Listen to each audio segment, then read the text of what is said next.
Okay, time check for it's 9:01 in the morning. So good morning to all of our participants. So I hope you can hear me.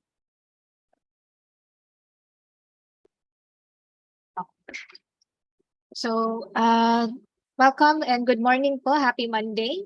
So I know that majority of us may have attended our convocation in our respective offices. So I hope that you are here so that we can start with our training proper.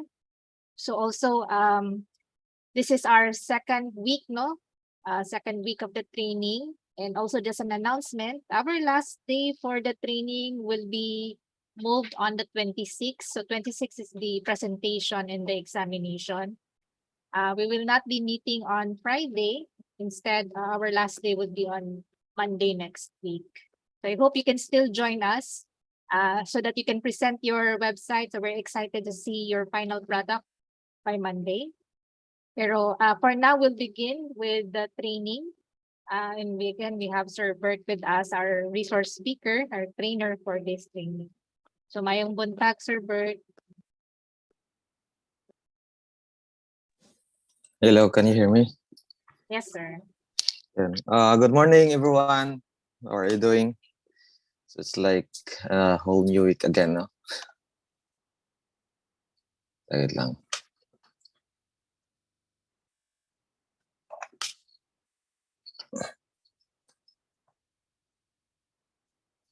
Yep, good morning.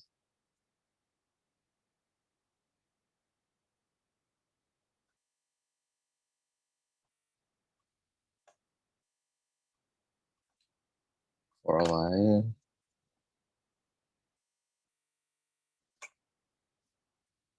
So let me just review first, no, the task submission. So I noticed that some of you are started submitting your task already. So please just continue with that one and comply with the rest of the task, no. And if you have questions to certain task, you may ask either through messenger or here, no. Mas better kung sa session kay so that we can address the question right away, and if it involves a demo, we can do that as well.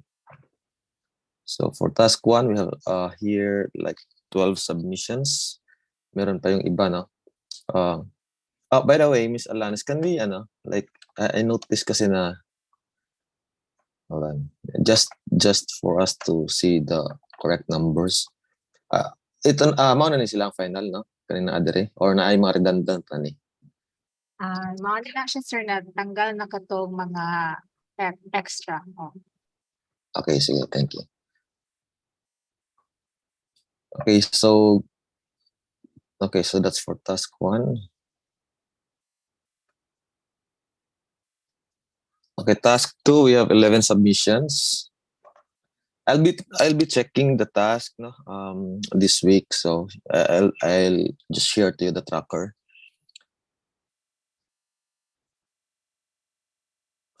Task 3, we have 9 submissions. Task 4, hold on, 5 submissions. Task 5, 3 submissions. Okay, so sa task 5 and task 6, what's done? Do you have any like mga concerns, challenges, or it's just a matter of time?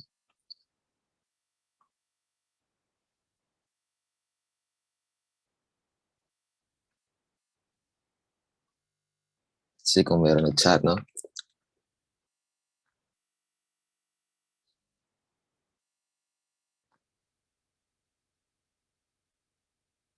Okay, time, no? Okay.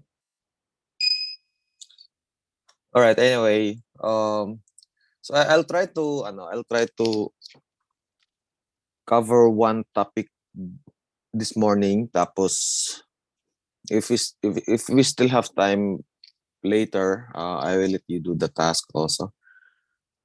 So we'll be covering this topic, no, optimizing performance. So I was checking earlier your website. So far, katong naasa those links na nandito, meron naman mga contents, no. But if you want to add more, pwede rin ihabol, no? This one is bare. Bare content pa siya. So, kindly add contents na rin so that you can see the difference when you optimize the website from the current setup to a new setup later on. So that's the expectation today, no? We'll be able to really optimize your website, and you'll be able to learn how to optimize a website. Okay, so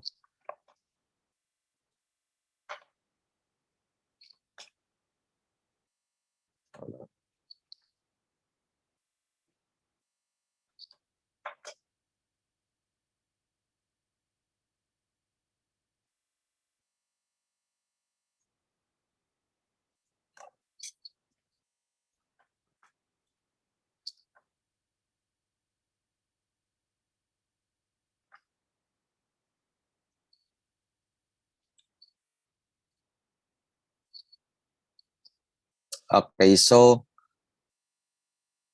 time Jim sir. Okay. Again, going back, no.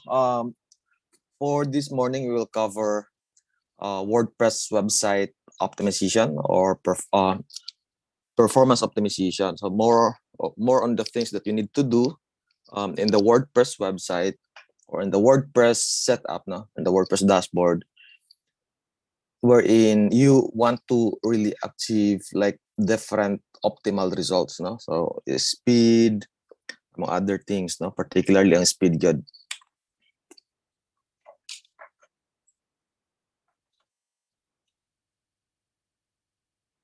Okay, so why page speed optimization? No? So we have here some reasons, kumbaga, why we need to do page speed optimization. So first thing right there is WordPress is bloated. No? So as trainers, you need to understand that once you introduce WordPress to your trainees, make sure na ano siya, is like they don't just leave the defaults kasi or the entire setup as it is because it's bloated, meaning by the way, if you notice it, no, when you go back to the file manager or when you look into the WordPress files, there are just so many of them. But the thing is, not all those files are really being utilized on the pages or on the website itself. So that is why it's called WordPress is bloated. Dagan excess, no? We call that as fats. Okay, so those excess files we need to um, deactivate them, we need to disable them so that the website only uses certain functionalities, certain features, certain codes. That are just needed, no? So yung mga excess, we deactivate them. But if you come to think of it, how would you do that, no? How you're able to do that when you don't know how to code, you don't know how to um configure at the code base level, no? That's the good thing about WordPress, because what you just need to understand is you have to think how WordPress works. So mo na siya, no? Okay. Another thing is there's what we call as the site drag, no? So site drag is for example when you install a plugin, okay? More or less similar siya sa excess fats, kumbaga, no?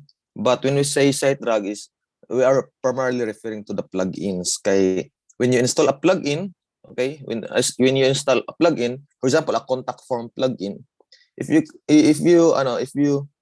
look into that, no, it means you just need to use that for the contact page, right? But for an optimized website, you tend to just leave it there, no, working ang contact page, but naana siya mga script, naana siya mga functionalities sa iyang design sa plugin that affects other pages na wala gigamit ang contact form. Okay? So that's just one example. Of course, we need to optimize websites for SEO and page experience. So this is page experience is the latest guideline, no, ni Google. How do they rank websites? So they are looking into that. It's like a very broad topic, but in a nutshell, it means making sure that the website really offer good experience, no? at the page level. So page by page, not just an entire website. Okay, there are cases na okay nga yung website sa homepage, but when you look at the other pages, hindi na siya user friendly or hindi na siya optimized. So yun. So page experience, page by page na experience. Yan. Okay, for the government agencies later on, mag-offer og mga transactional na na websites, or essentially will have like services na ilahang they try to push to the target users, particularly the constituents or mga anyone no, na mag-avail sa inyong services na naa sa inyong website.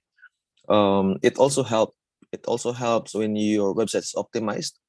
It helps your conversion rate. Okay, so let me say an example.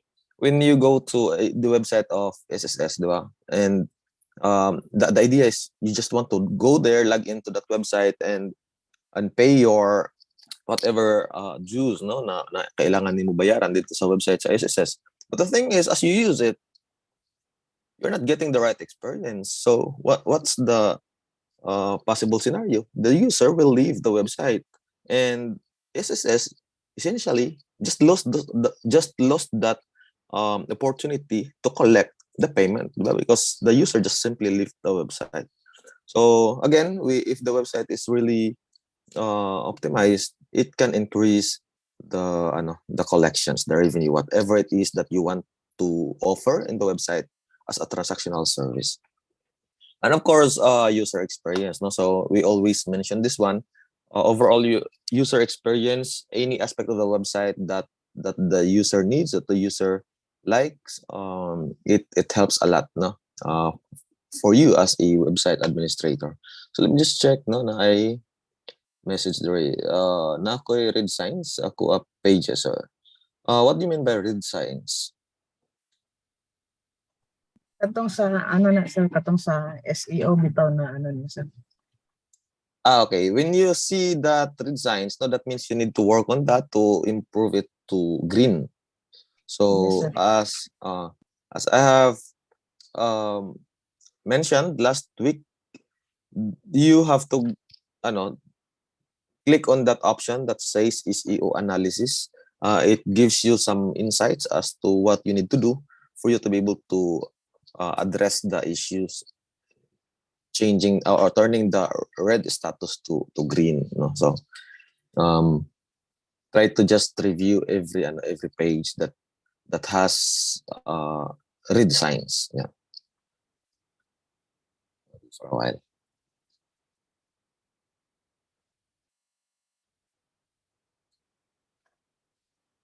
Okay, so there, pa-share sa link sa day 5 video.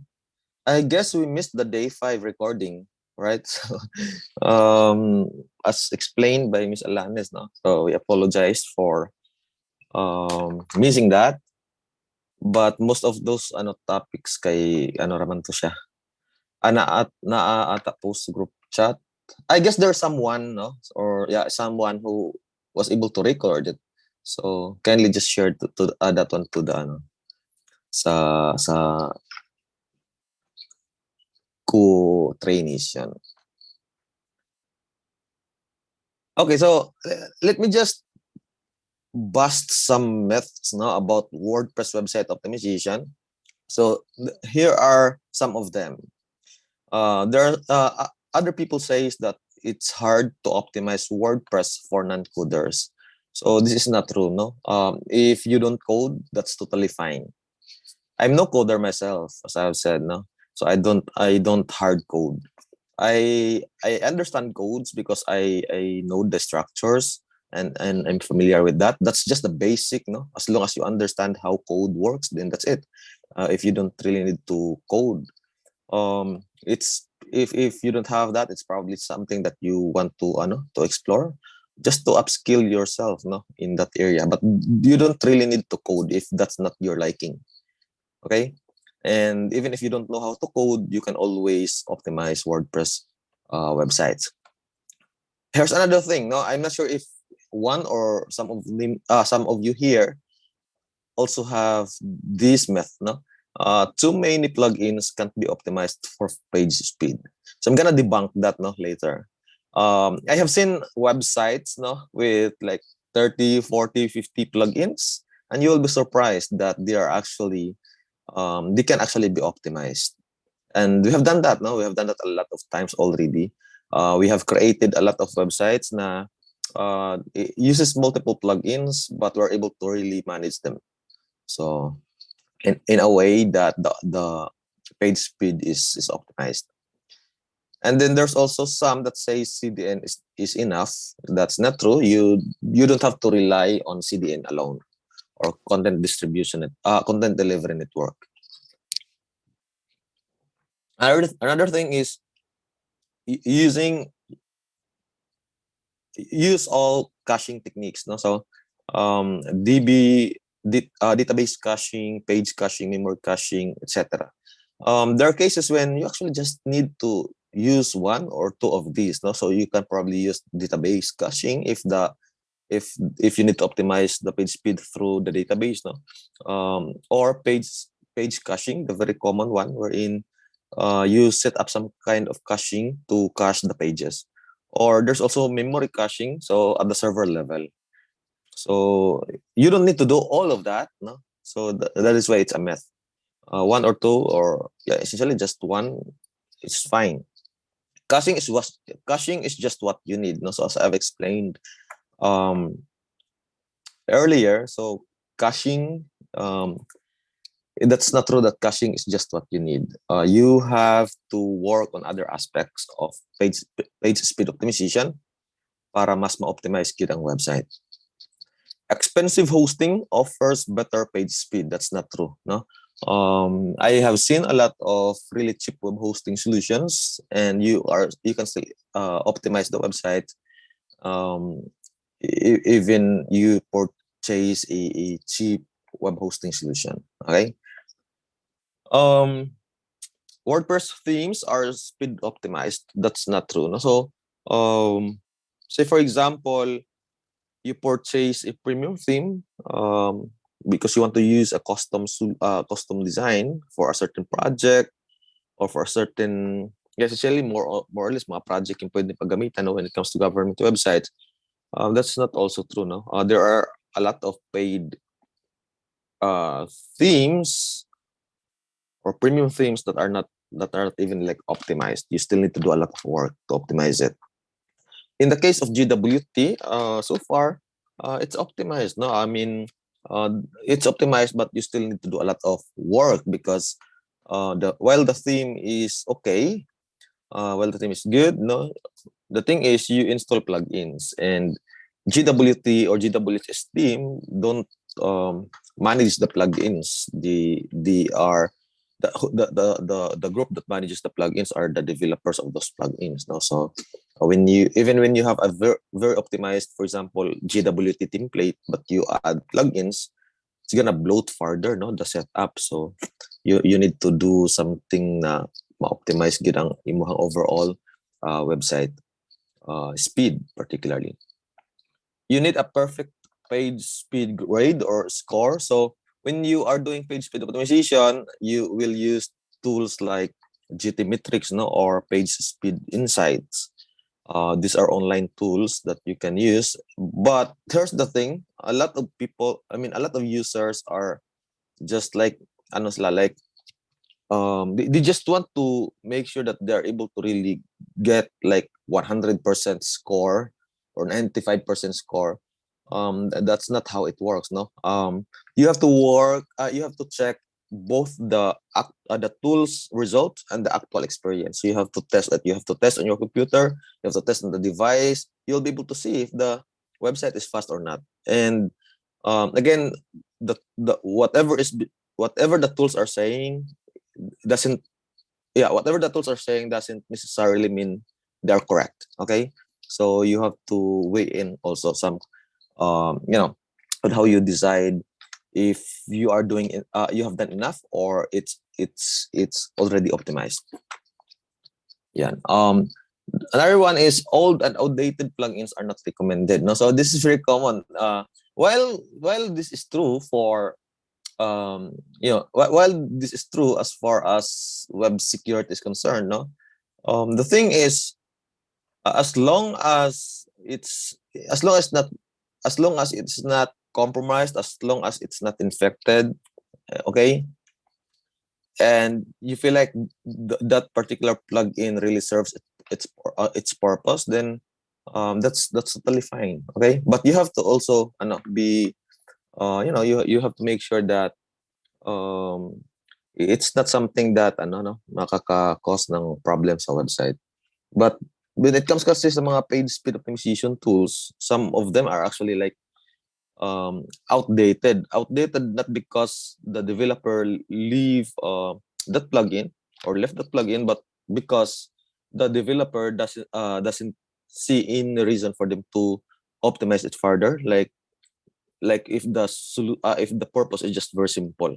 Okay, so there are cases like that na the plugin is not optimized, I mean it's not updated, but it's still working for some reason, because that's the purpose of that plugin is just to do very specific function. So it's fine to use plugins like that even if they are outdated.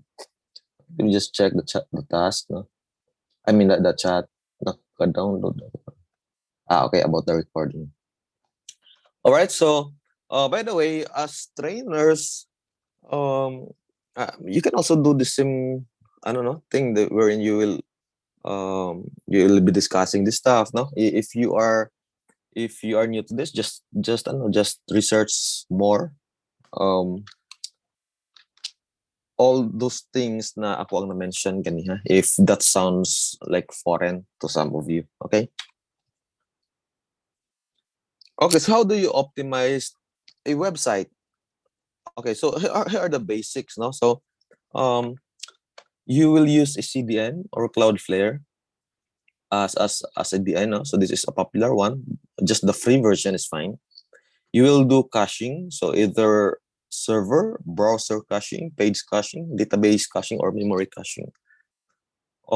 You have to optimize the WordPress defaults. You will do file compression. You will do image optimization. You will do assets management, and of course, server optimization. Although dito sa server optimization, cases with GWHS, you have very limited access to the features. So we will leave this to them. Okay, so it's them who will do the who will do the server optimization. But in any case, no, in any case in the future, magkaroon ng mga additional features sa cPanel, then you have to also look into that. Maybe it's something that you can do, not just being so reliant with GWHS team. Earlier, I mentioned about managing, like having a website with many plugins. Okay, the strategy and tactic actually that we use there is what we call as the asset management. I'm gonna demo this so that you'll be able to really like you'll be able to learn also how to do that. Kasi it's like it's may pagka-technical siya na part sa optimization, pero the most effective one also. And you don't, as I've said, you don't need to really be the person na mo code for you to be able to do that. Okay, so the process of WordPress optimization looks like this. Okay, so when you train your trainees later on, you can, or you may ask them to just follow the same process, or you can optimize this process. So there in the first part, of course, backup website. So that's very basic. No, before you even like optimize the website, before you even like start how do you call this, modifying, changing something for page speed optimization, make sure that you have your website backup on hand, just in case something goes wrong and you just want to revert everything from where you left. Okay, I mean from where you started. Yeah. Benchmark performances, of course, as I've said, you have to benchmark, the like you for you to gauge the result. So you need to do this, benchmarking before and after. So in your task, actually, you'll be asked to take a screenshot of your result. Okay, from GT metrics or page speed insights. Set up CDN. So after you benchmark, no, you'll set up CDN. The thing is, by the way, on your use case, you'll not be able to do that today, or during this training, because we don't have access to the domain. And when you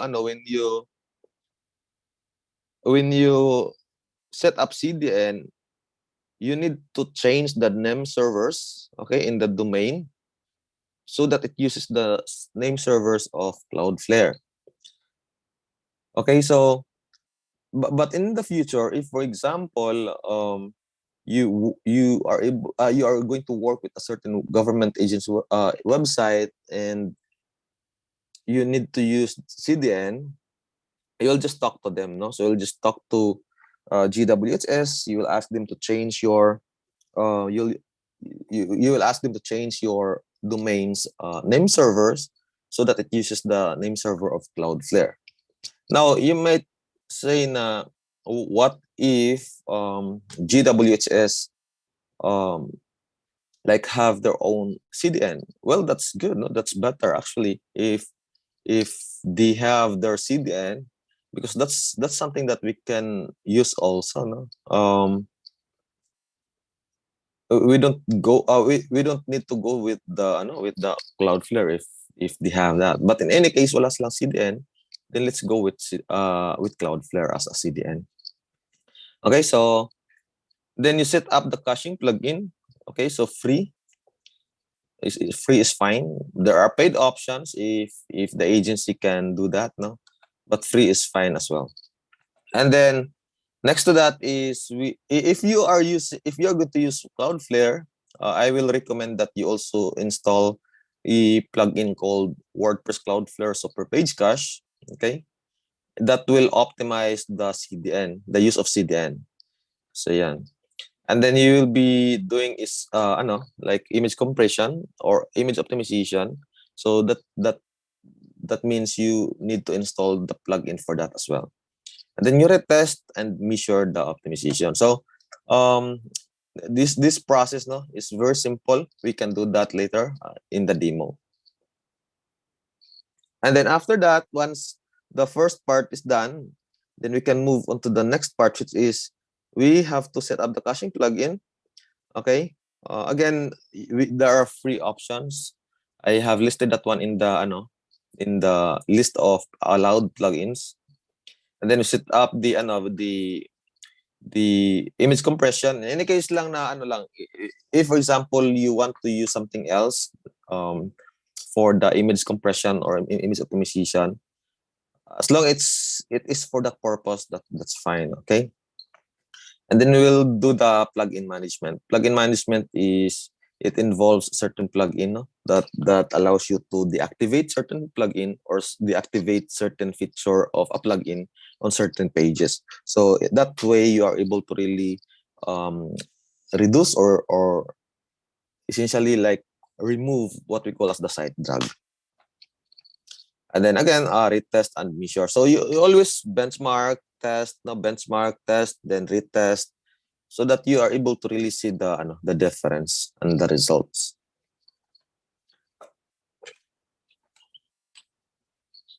Okay, so some rationale here, no? Limit global site drag or the effects of plugins to other pages. Prevent heavy plugins from loading if they are not needed.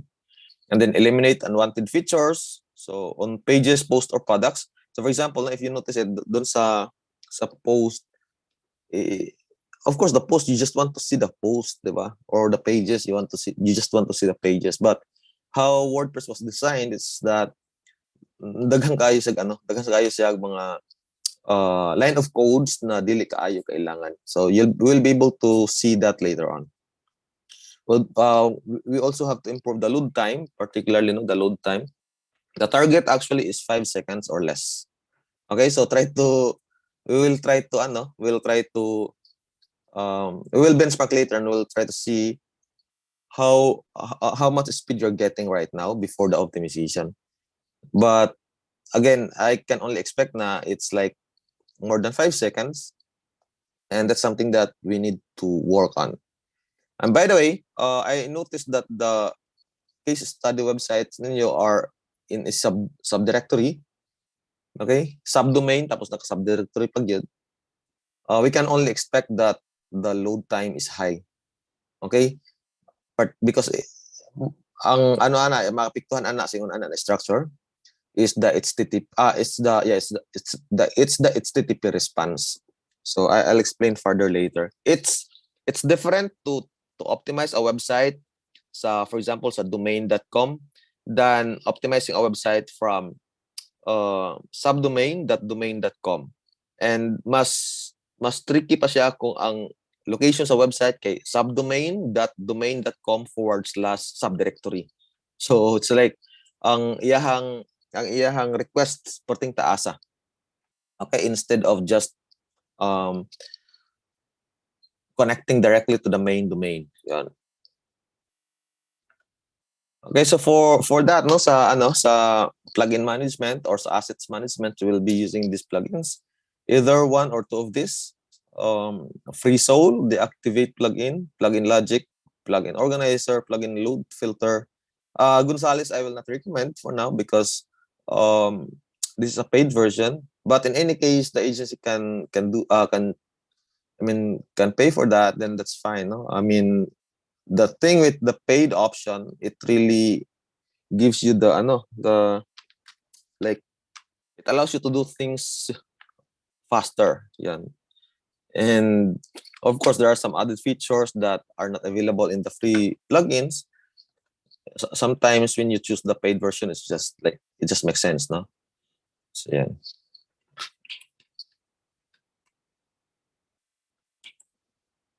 Okay, so that's for the part two, okay? Okay, there's also the third part of the optimization process. We do the cleanup assets global, no? So meaning we will install a certain plugin that will remove the fats, okay? So that's what it means. Global siya, meaning at the WordPress level, not at the page level itself. Although we can do that also at the page level, but this third part, na first item, it's more on the like the site-wide niya na optimization. Clean up assets on post, pages, or products, no? If you have products, but most likely sa inyo is post and pages. Okay, then if there's still other things that we need to do, no, when it comes to optimization, because we will be able to see the results, and then the tools, the GT metrics or page speed insights will recommend things. What are the other things that we can do? Then we will try to see if we can address that. Otherwise, if the recommendation is just like complicated, you can also skip that part. Okay, what's the idea here is just for you to make sure that somehow you try optimizing the website. Okay. Okay, so the rationale for the asset management, we will remove chosen files, no? So either CSS, GS, not being utilized on its post, pages, or products. Now, so as I've said kanina, there are codes there in your website or in the pages na dili siya gamiton. So we will remove that. And how you can do that, that's exactly what the demo is all about later. So I'll be showing to you how to do that. And then remove useless links, meta tags, and HTML in the head or body sections of WordPress. So ito yung global, no? So merong mga extra tags, extra codes, lines of codes that are not needed. So we'll remove those codes para wala na Remember that every line of code means another request. Okay? So another HTTP request, kumbaga. So the fewer line of codes you have, the better.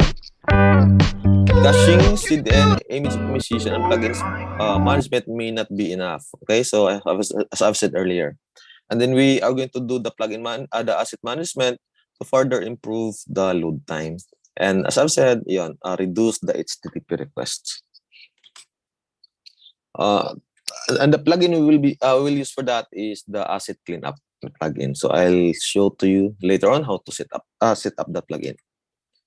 Okay, so for the CDN, I have mentioned this earlier, no?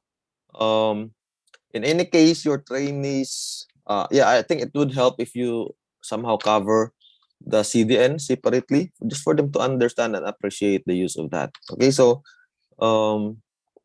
as I've said, CDN, yung pinaka-popular in the market is Cloudflare.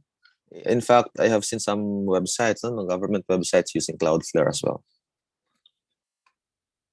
Okay, so just for the benefit of the beginners, no, katong wala pag kayo, I mean, if it's just something na new to you, so let me just explain this further. So sabi dito, no, CDN stands for Content Distribution Network. It's a geographically distributed network of proxy servers and data centers. Okay, so distributed across the globe. There can be like data centers in Singapore, Hong Kong, US, anywhere, no? So it's like a network of data centers that they use to store contents, copies of your websites, particularly, so that they're able to serve the specific content to the user based on where the user is located. Okay, so ayan, it allows for the quick transfer of assets needed for loading internet content, including HTML pages, JavaScript files, style sheets, or CSS, no? Images, videos, among others. The idea is, if, for example, you are using, I mean, if you're using a CDN and then the data center of CDN is in Singapore, but okay, let me just compare this. Now, if, for example, you are not using GWHS, if say, for example, you're not using GWHS just yet, no, and you are using another company's web hosting service, and then their server is located in the US. Okay, so if you are hosted on that server without using a CDN, that means your files, your website files, are located in the US data center, and the user here in the Philippines needs to request the content from the US server. So with the use of CDN, most likely Cloudflare has a data center in Singapore, for example, or Hong Kong. So instead of the website Sana may delivering the content isipan from ng the US, netis they na will iba. deliver the content from the nearest data center. So that's how CDN works. Now, what about GWHS? We are located in the Philippines, and most likely the data centers are just somewhere in Manila, no? So, or in Quezon City, I don't know. But yeah, the data centers of GWHS are just there. Now, can we still like benefit from the use of CDN? The answer is yes. Okay, remember that not all users are, some of them are using proxy. I mean, like VPNs. Some are accessing the websites from another location outside the Philippines. So you still benefit from the use of CDN. And another thing is, CDN also helps or helps your website from DDoS, or distributed denial of service. So it's like kind of attack wherein it send a lot of requests to the server, causing the server to bug down, no? To essentially to down on server, because it cannot handle the requests, like thousands of requests in a given minute or second. So that's how it works. So there's a few CDN providers out there, no? So we have there, of course, Cloudflare, Amazon CloudFront, Google Cloud, KeyCDN, StackPath, Fastly.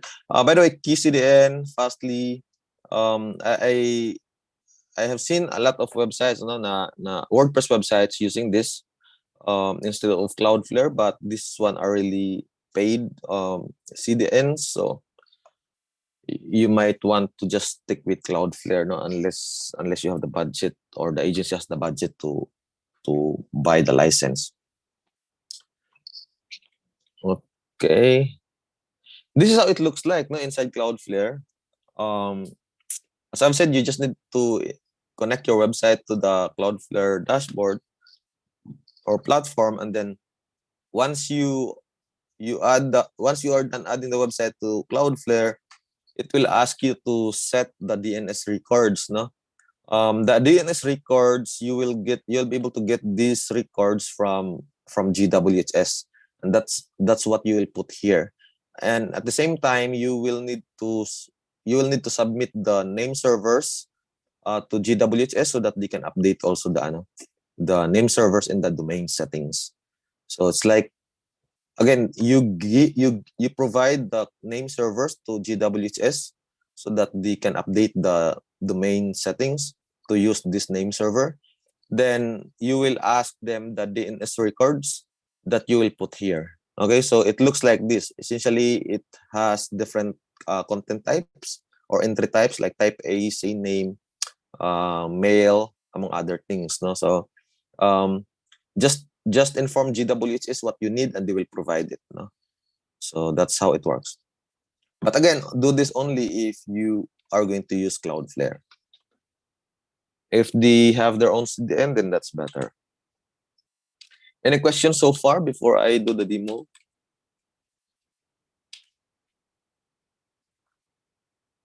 Let me check the chat. You can unmute yourselves, huh?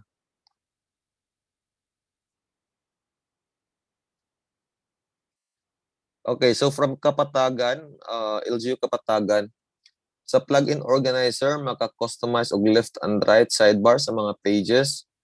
Okay, the left and right sidebar, no, okay, it's something that you can manage using the theme options or the available widgets.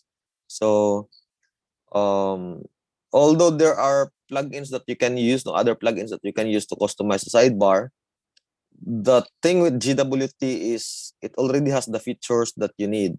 Okay, so we'll explore later where you can configure that. Okay.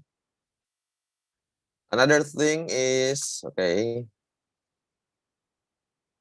murag tungod na sa GW. What do you mean, no? So dili nimo ma-customize every page kung unsa lang imo ipagawa sa. Okay, again, there's always like tricks, kumbaga, no, whatever you want to display there, you can even like use conditional plugins, no. If the page is this, then display this widget. So you can do something like that. Murag from LGU Taguluan, murag jud murag tang makita. Okay, sorry, I don't quite understand. Okay, if you have questions, feel free to unmute yourself na lang, no? Para we can have the like the discussion more engaging.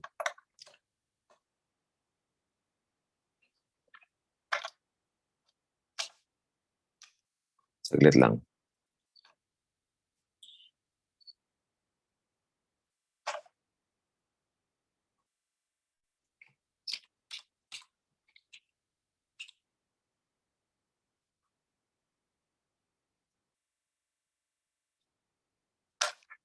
Okay, na ay website na magpa-volunteer. I will do the demo, and I will need a website for the demo.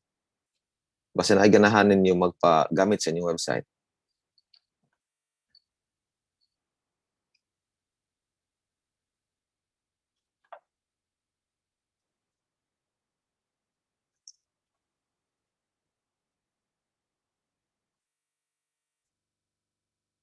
Hello?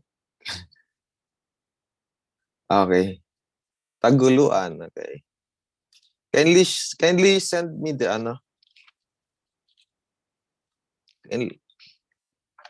kindly send the WordPress username and dashboard. Username, no, and password yan.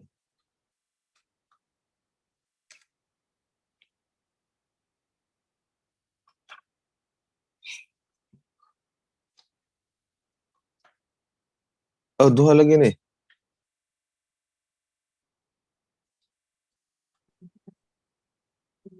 Sa number 21 na siya, sir. This one. Daot na katong pinakauna, sir. Okay.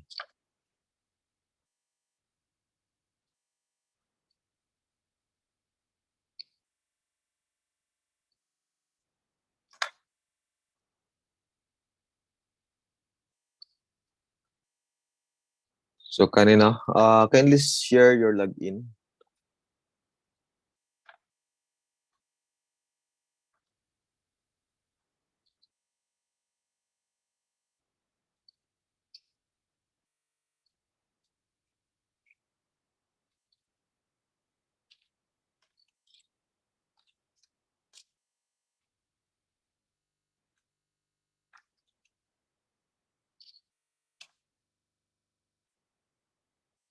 Ako nag-DM, sir.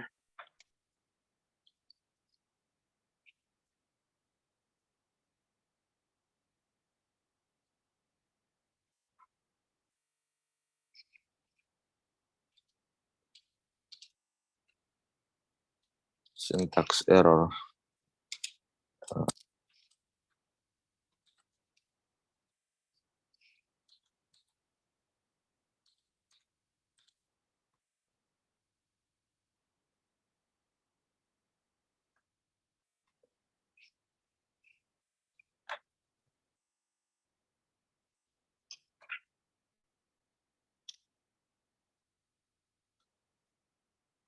Okay, so nag-install kag ko Elementor. That's good, no?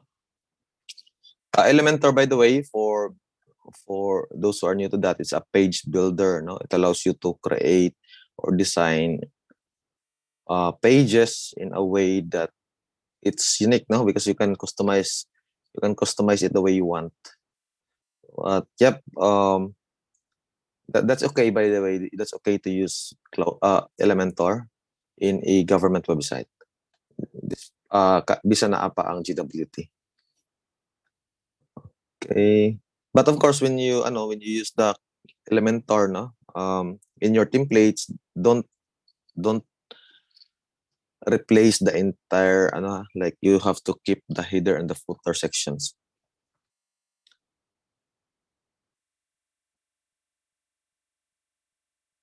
Okay.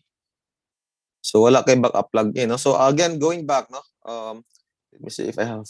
I think it's the materials already posted in the in Google Classroom.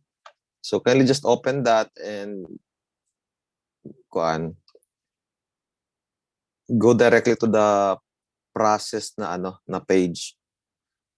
Okay, so the process part 1 is backup website. Yan.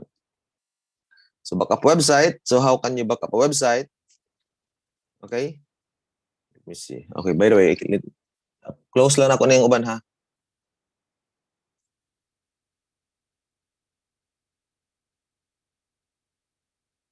Okay, so this is that website.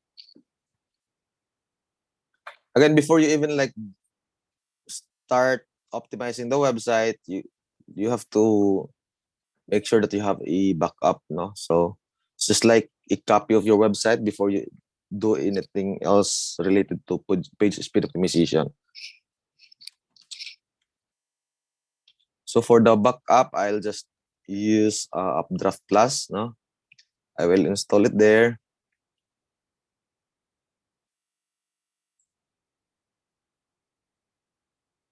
And then activate.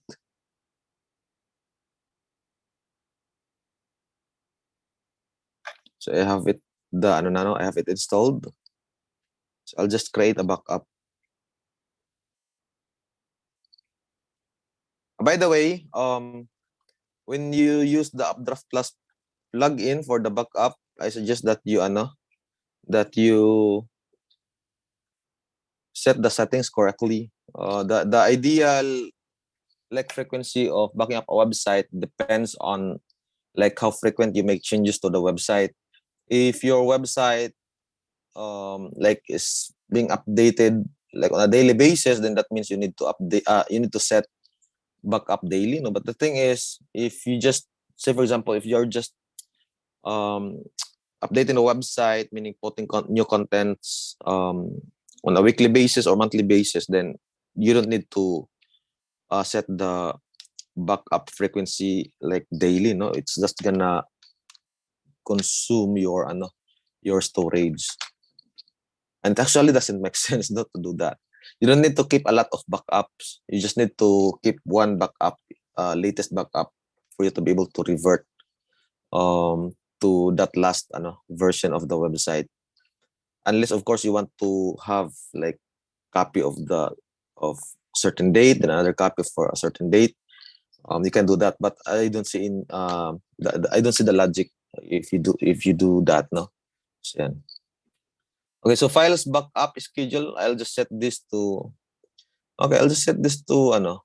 actually manual, no, manual, kasi mas maganda if manual, particularly if you are managing that website. Pero in any case na you feel like you cannot attend to the website on a regular basis, then just set an automatic backup dito, no, like weekly or monthly.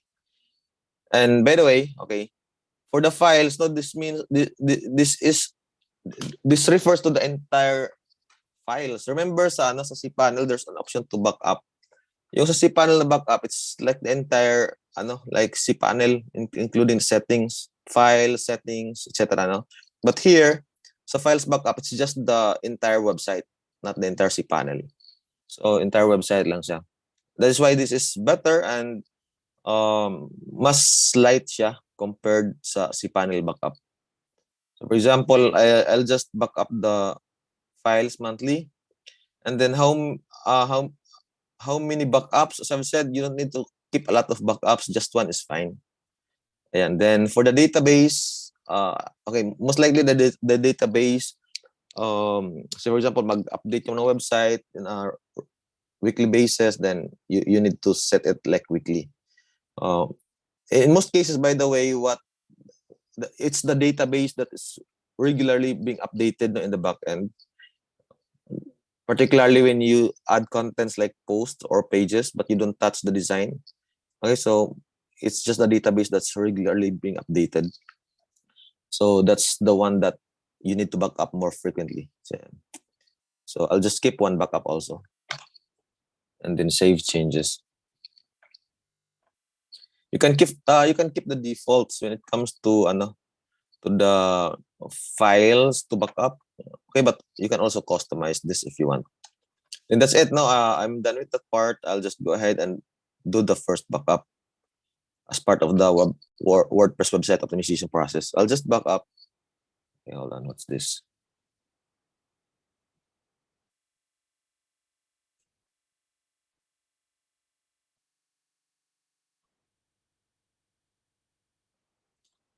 Okay, hold on.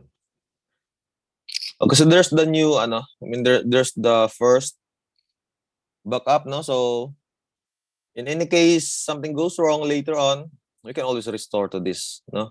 Now you might say, I've done a lot already in the page speed optimization process, and in the middle of it I want to make sure that I have the copy of the last working setting. Then that means you will need to just delete this and create a new backup, setting the new time to that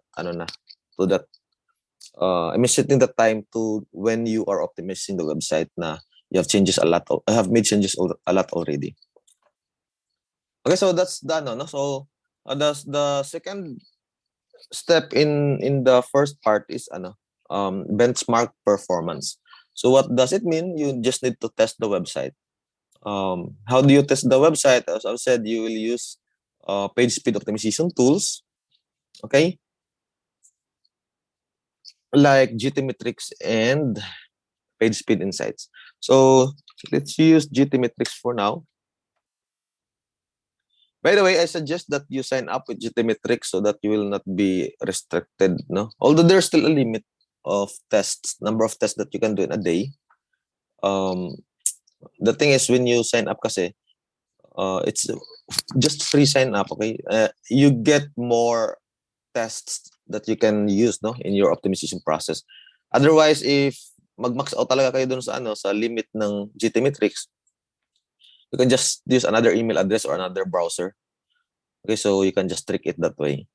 And if you don't want GTmetrix, you can use page speed insights, no? This one. So just use this tool to do the test. Okay, so let's do the benchmarking. You get the URL, then paste it there and test your website. No, before I proceed, before I click that button, this is what I mean. No, if you test dict.gov.ph,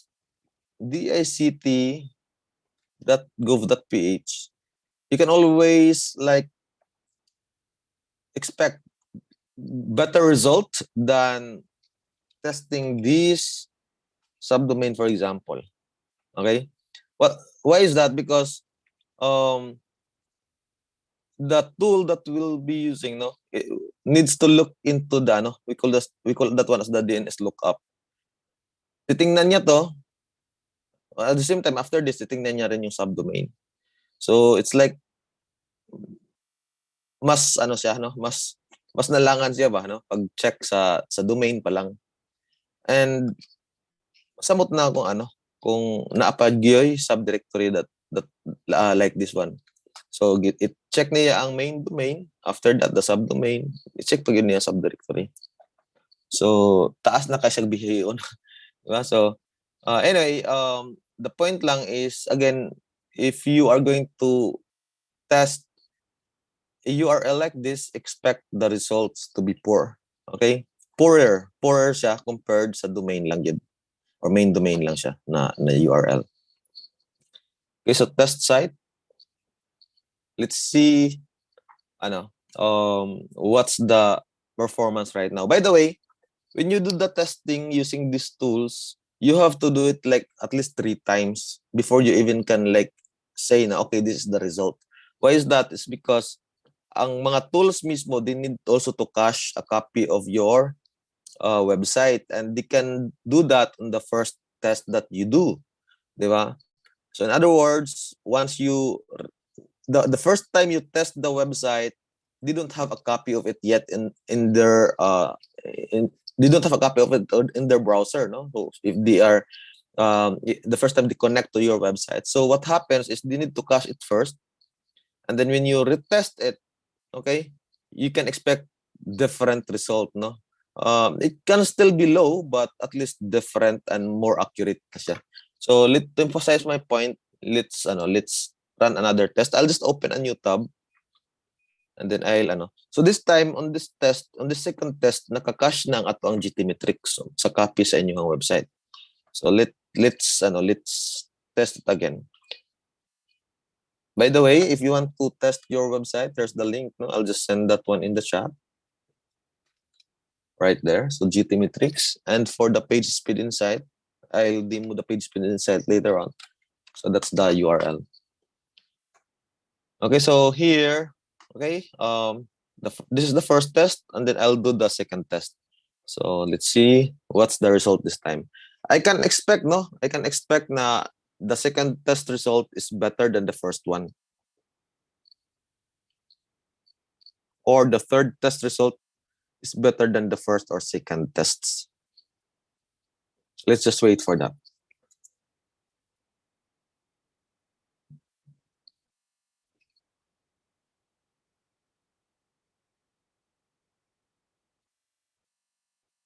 The result of the first test is this, no? So I'll just share that one in the link. I mean in the chat. Okay, so take a look. This is the result of the second test, no? So from grade C na grade D na hinuon siya. Weird, no? But yep, it can happen. So let's do another test again. So I'll just open it in a new tab. Hold on. Okay, so this is the third test. And sometimes, you need to also get the average if you are going to record the performance, like what's really the correct benchmark to use. So you can probably get the average of the second and third tests.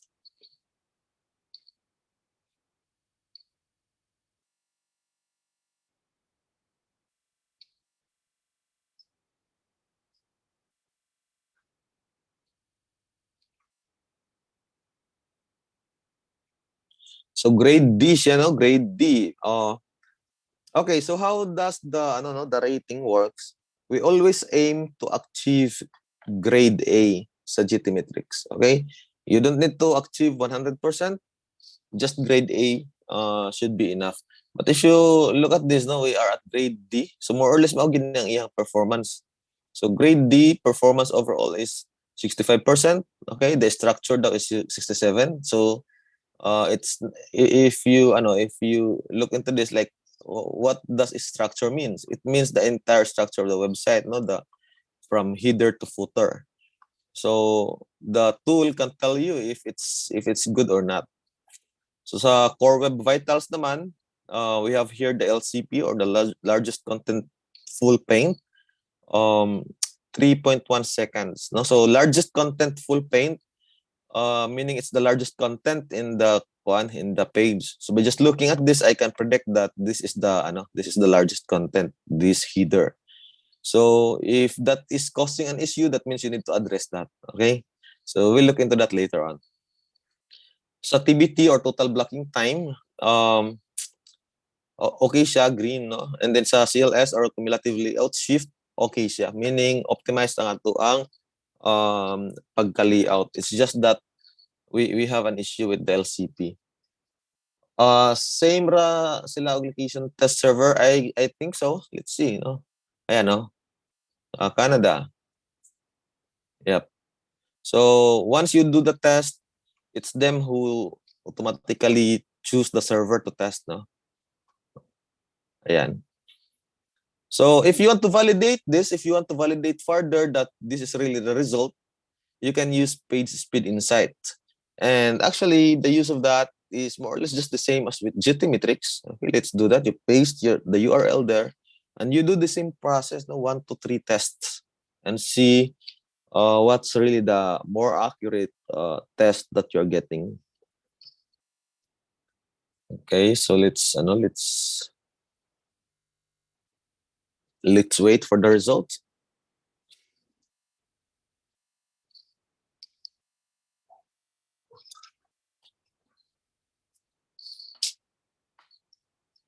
You just have to wait for that, no? All right, so dito sa desktop, okay siya, better than here. Sabi kasi dito 65%. But that's overall, no? Mobile and web yan. But here sa desktop, 83 siya. Okay, lahat ng mga core web vitals are okay. I mean, at least dito, no, sa time to interactive, TBT, and CLS, or cumulative layout shift. But here for the FCP desktop, it needs to be improved. Okay. Now let's check the mobile. So sa mobile is very poor, no, 49%. So it needs to be addressed. If we sum this up and this one, then divide by 2, more or less, we get these results. Okay, so that's the results sa Google Page Speed Insights, or Google PSI as they call it. So yan. So when it comes to what you need to do to address the issues, you can just refer to the recommendations at the bottom of the tests. But I will discuss that later on. But before that, let's just go through with the process. So we're done with the testing part, no? If you want to retest again, just to make sure, you can do that. Just to make sure na mas accurate yung natin, reading sa Google PSI.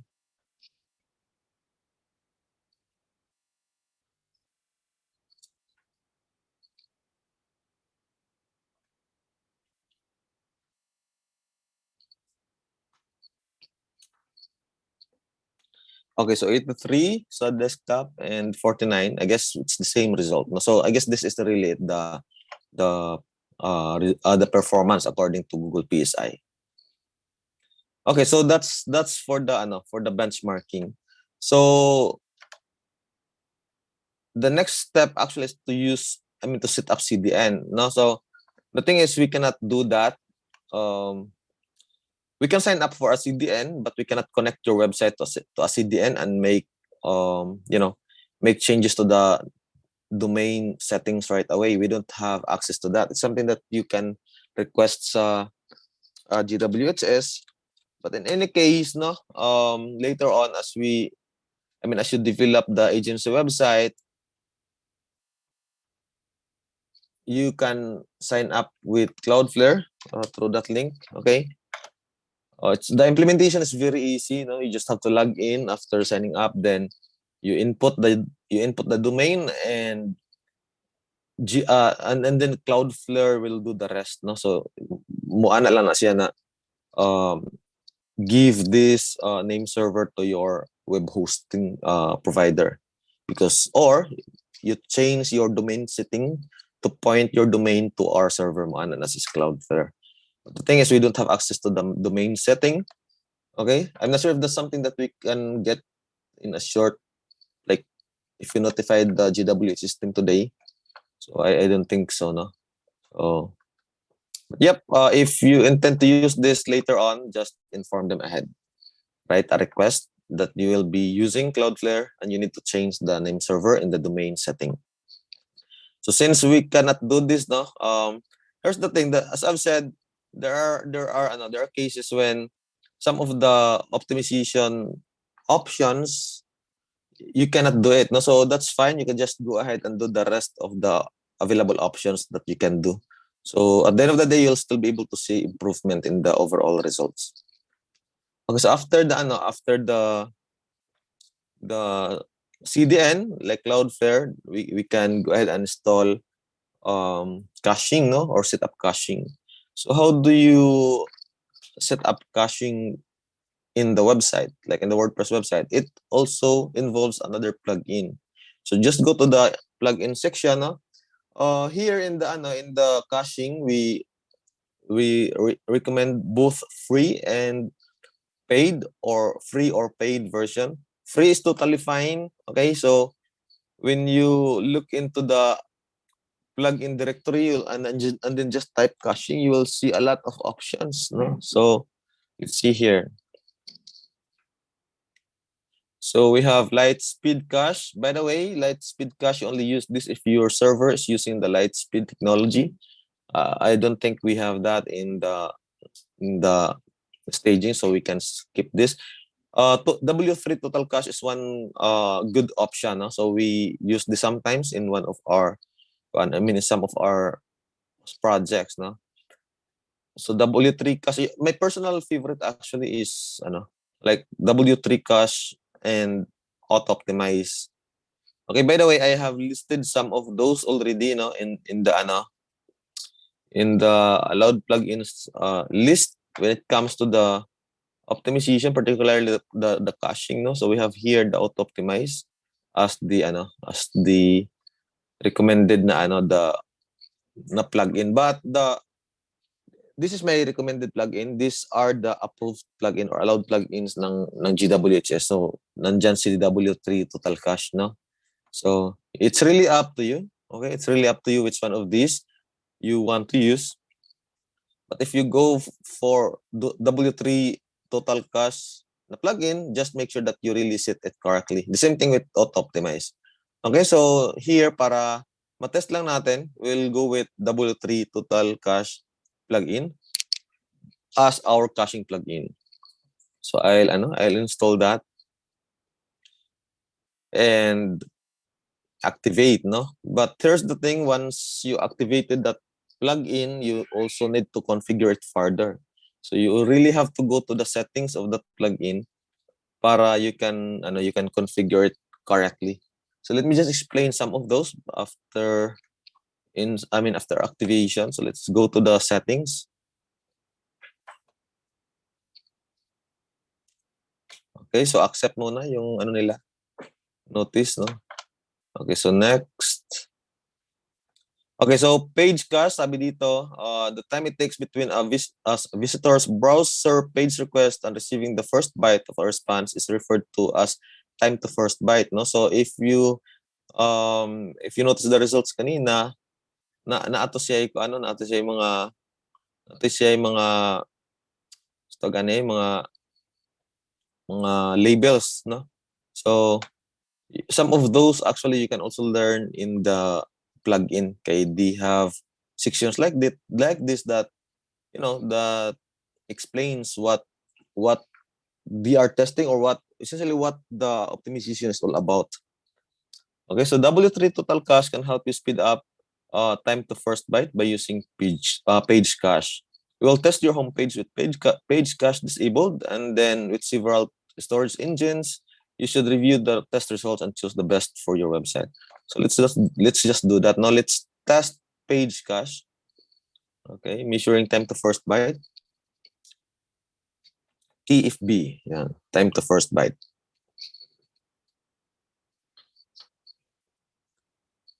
By the way, you can just see this now if you are going to use W3 Total Cache plugin. So ayun, so nakita natin without storage engine, the time to first byte is ayan, how do you translate this? 886 milliseconds. Okay, but with storage engine na disk, meaning gigamit niya ang disk space for the caching, we are able to achieve better result, no? There's also disk enhanced, mas gamay ang iyang time to first byte. So most likely we can choose this option. Let's see how it goes. Yeah, so we have that. Then here sa database cache, many database queries are made in every dynamic page request. A database cache may speed up the generation of dynamic pages. Database cache servers query results directly from storage engine. No? So test database cache. Let's see if okay lang siya. You have to complete this process. Then after that, you have to complete this process of setting up the caching plugin. Then after that, you will retest the website. And the expectation is for you to see the different result na din. No? But you don't have to stop right there. You will continue the process. Okay, so database cache. Without storage engine, this is the time, no? But if mo gamit og desk, mas mataas, no? Mas mataas.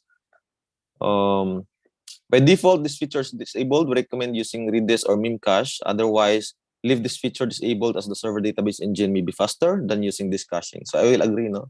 So instead of us using this, I guess we can just skip the database caching. So this if you can recall the presentation, there are cases when you don't actually need to use all the caching techniques.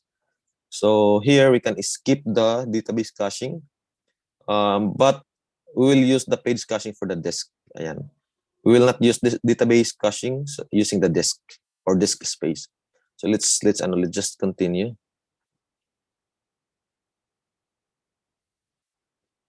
Okay, so WordPress caches. Okay, so object cache, no? WordPress caches objects to used to build pages, but does not reuse them for future page requests. So let's just test it, no, and see what's the result there.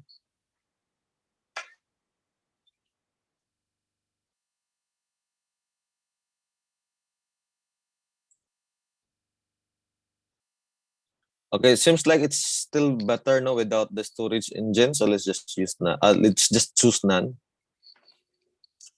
So browsers, again, let's test. You can always learn, read these guys, no, and learn from it. If it triggers another question, then just do research.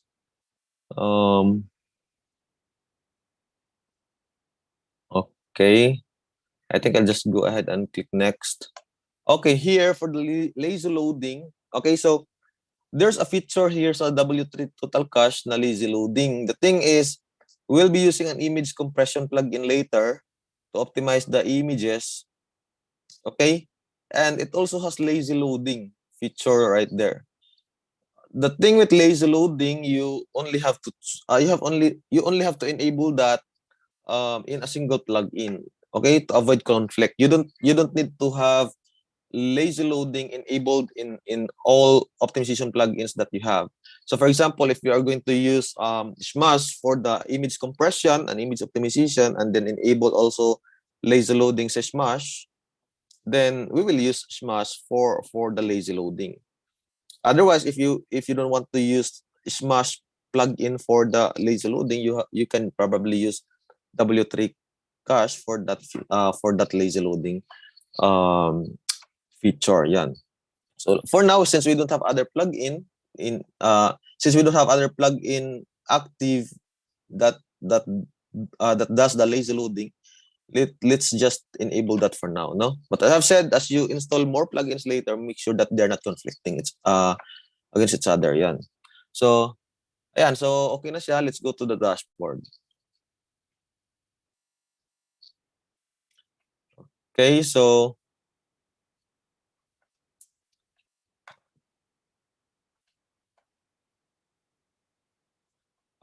by the way, there are some additional sections right here, no, for the for the for the plugin. If you want to explore each of these, feel free to do so, no, and make further changes if you want. But for now, we can already settle with the default setup. And if you want to to test the website again and make sure that you are testing it correctly, no, I suggest that you purge all caches first. So purge it first, and then visit the website again so that it loads a new copy of your website in the browser. So I have purged it. Now this time I will reload this. Okay. Ayan, so I'll do that one more time just to make sure that the browser, okay, now has a new copy of your website, no? So caching na siya nga feature. So here in the in the page speed tools, I mean sa benchmarking tools, you can retest it again. Okay?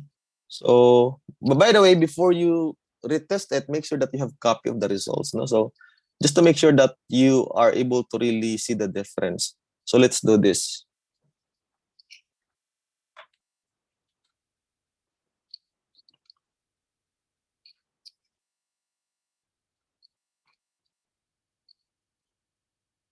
The expectation is for us to see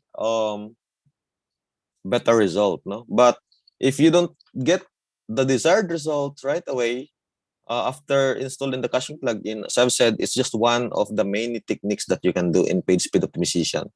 So we just started the process.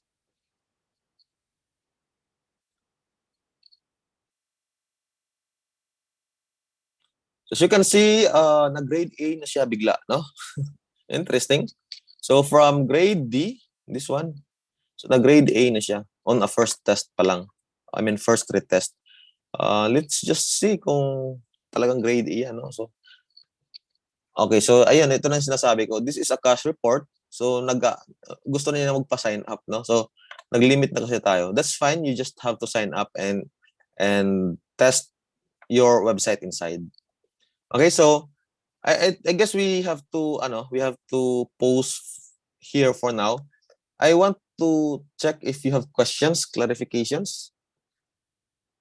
Hindi ba complicated yung process? Understandable lang ba?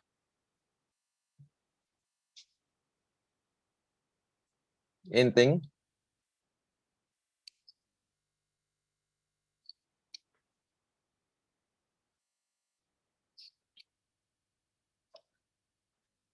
All right. If you don't have if you don't have questions, may I ask for us to take a break muna, like mga 15 minutes? Is that okay, Ms. Alanis? Yes, sir. Pwede na, sir. Sige, let's reconvene after 15 minutes and let's see if you have questions later on. Thank you. Okay.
Kalma, kalma, kalma.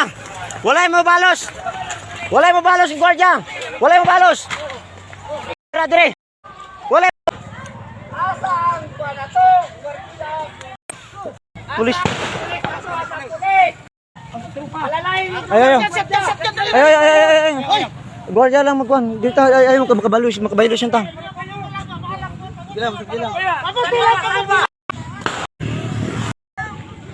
Asa yung team leader? Nawala man ang team leader na mo.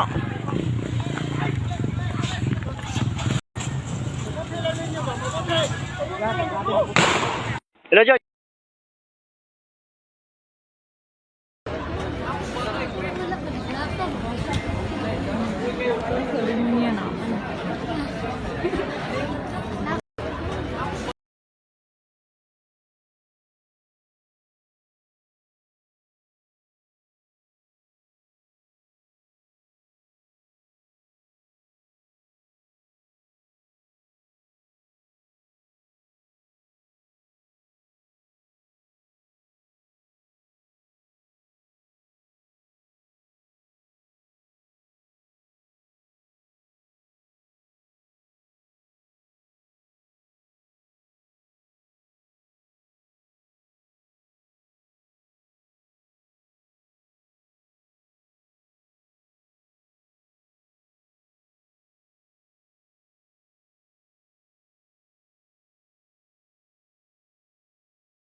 Hey, good morning, everybody. Time check, it's 10:36.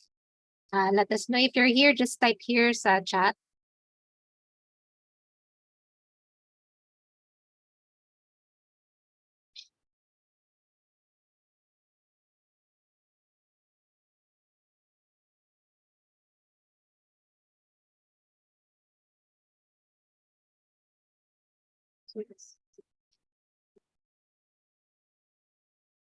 So what is your name? There are six and Nana. So for the rest, if you are around, please type here. 7.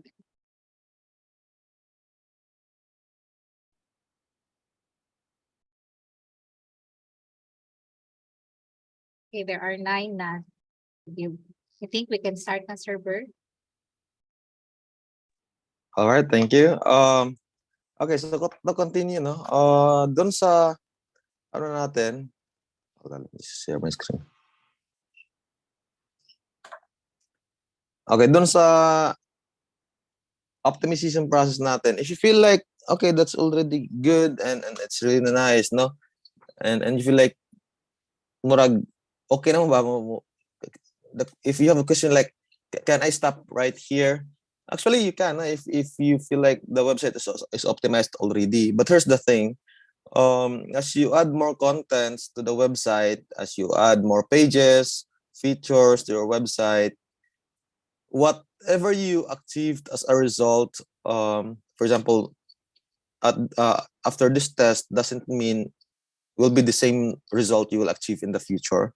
So you need to always see to it na um, you get the optimal results every now and then. So you have to test it again later on and see if you need to do more optimization. No, so not just using the caching plugin or the caching techniques, but also with through the other optimization techniques like the asset management, particularly. You know, so how we do it, sa amin, how we do it is like every time we add new content, we optimize it. We optimize the asset management particularly because the new post, the new page most likely is not optimized. So we have to work on that one every now and then, or each time we have a new post or new page published. No, so yeah, but so far we are able to achieve these results, and as I've said, we only like we aim to achieve grade A for GT metrics or over 90% for the overall performance. But this is something that we can still optimize further. Okay, so this is something that we can still optimize further, and sometimes this actually becomes more addictive. No, it's like you once you are able to really achieve high performance or high fast loading websites. Whenever you see something like another website you are using and you don't like the speed, it's like you're able to really compare. No, na this website is not optimized and there's a lot of things to do. So yeah. Anyway, so moving on. So the next step in the first part when it comes to the optimization, okay, is the WP Cloudflare Super Page Cache. Now, so it is just another plugin. Okay, yung okay, let me just show that one to you. So add new and type in like WP Cloudflare Super Page Cache.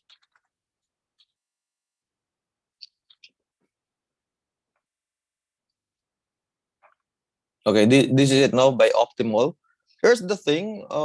We install, activate, and configure this if you have Cloudflare, no? Or if you have Cloudflare connected to the website. The thing is, we don't have Cloudflare yet, so it really doesn't make sense, no, to make use of this plugin. But I have it there added, no, and I would like to emphasize that when in the future you develop a website using a CDN, like Cloudflare, you use this plugin on top of that. So, okay, let me just explain how this plugin works or what's the purpose. Essentially, there are some paid versions of Cloudflare. Diba? When you sign up with a Cloudflare account, usually it's just the free version, no? But there are some paid features of the Cloudflare CDN that you are able to utilize if you use this plugin. So yun, it's just a trick, no, for you to be able to use some paid features. I'm not sure if there's a loophole or flow in the Cloudflare side, or if it's something that they really allow, no? Because this has been existing for, I mean, this plugin has been existing for a while already. So, but yep, it's nice to have when you use Cloudflare in the website. Okay, so we will not be installing and configuring this in this website because again, the website is not connected to a Cloudflare CDN. So yeah, another plugin that you will use for, I mean, another thing, no, if you are following the process, part 1 is the image compression or image optimization. So let me just check right here in the media section if meron na siyang mga images and how the and how's the like what are the sizes of these images, no? So we can see, hold on.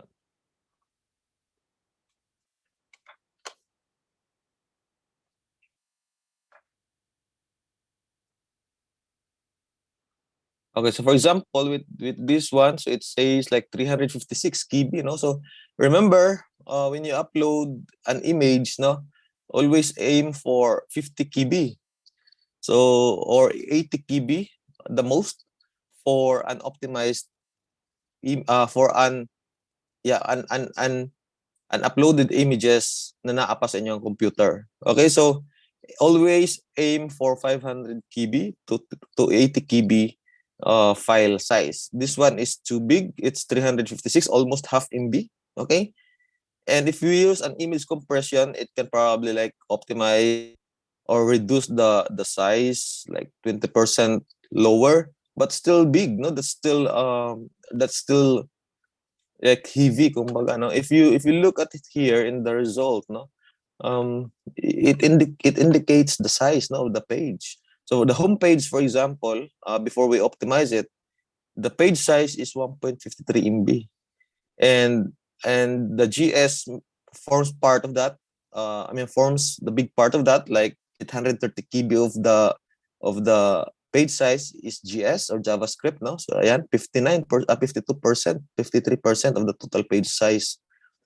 And for the image, it's like 210 KB, okay? And it's 13% of total page size. So what are those images? We will be able to see those images somewhere here, no? Actually, you can see it right there. But let me see, no, if lahat ng mga JPEG that will be displayed, or you can see right here. Hold on. You can search for that JPEG, or hold on. So you can see the extension actually of the image. That PNG, ayan. So that PNG. And so here in this page, okay, on this page right here, this one, the home page, when you look at the waterfall, no, you can see that the images are there and these are their sizes. All in all of these sizes, okay, I mean all of these images contributes to the overall size of how much? 210 KB. Ayan. Now, come to think of it, how much more like page speed, I mean page loading issue it can get na ang image is like more than 300 KB, you know? So it's too big. So again, upload the image to the website na optimize na siya sa inyong computer. 50 to 80 KB lang siya ang ato ang standard. And as I've explained last time, what if I need to really keep higher size and higher resolution because if I reduce it, maguba ng image. You really have to like sort of find the optimal size wherein dili sad siya poor ang image pero dili pud siya bugat. I believe this can still be optimized, no, yung 300 50 KB na image size right there. Okay, so more about that later, no? But as you can see now, 1.53 MB before nag-optimized, before we used a caching plugin. But after that, after the caching plugin, na-reduce siya to 739 KB. And then the load time is 4.2 seconds. Kagania is 5.4 seconds. So pasok na siya dun sa ano natin target, no? Below 5 seconds. But as I've said, this can change as you add more contents moving forward. But yep, that's it. No, you need to optimize the image to to improve the overall page size. Anyway, so let's see what we can do by using a plugin called Smash. No, let's see. We can use that. It's a free plugin, or you can also use other image optimization plugin. Just type here like image optimization. Okay, ayan. Image. Let's see what we can get, no, or what we can see right there. But in the allowed plugins, let's see. Ayan, nandyan yung si Smash, nandyan din si Imagify. Dito walang masyadong image compression, no? Image optimization plugin. But we have Smash and Imagify. Smash is a popular plugin, by the way. So I suggest that you use that. So here's it, no? But we also use Imagify right there. But let's use Smash for this exercise. So Smash, install and activate. Okay, so there's a question here while I'm waiting. Blurred ang image, sir, if ubsan ang size na plugins na mo compress image nga dili mapito. You have to go back to your file, no? I mean, if the image is like I don't know, I mean, if the image size is 300, see if you can do slot to at least lower, no? Taas ra kayo ang 300 for that kind of image. Gamay ra man to siya na image, no? And it doesn't need to be like kind of higher quality kayo. So let's see if what the Smash plugin can do to that image. Let's do that. Activate.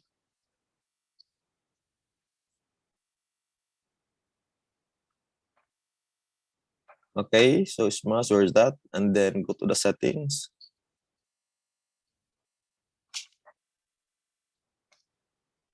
Okay, so there is let's see what we have here. Image resize detection. So detect and show incorrectly sized images. So let's enable this. It helps us address content layout shifts. No, so when it comes to the images, particularly with the GWT, remember that there are certain dimension of the images. The Smash plugin can see that, no, will be able to detect that, and it will tell you if you are using the correct size of the image or not. Okay, so I'll just leave that default setting right there, and then config.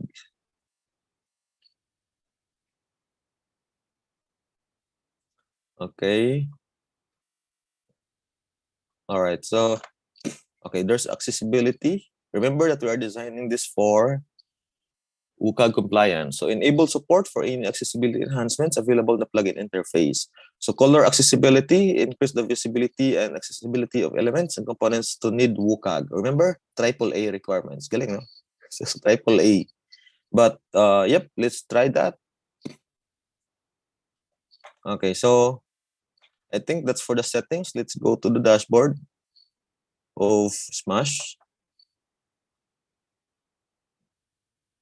Okay, so sabi dito, bulk Smash detects images that can be optimized and allows you to compress them in bulk. I don't have to do this for now, no? Let me see if I can optimize that image that we checked earlier and see how the results looks like, no? This one. Okay, so again, it's 356 KB. I'm gonna smash this. Okay, and let's see ano yung new size niya.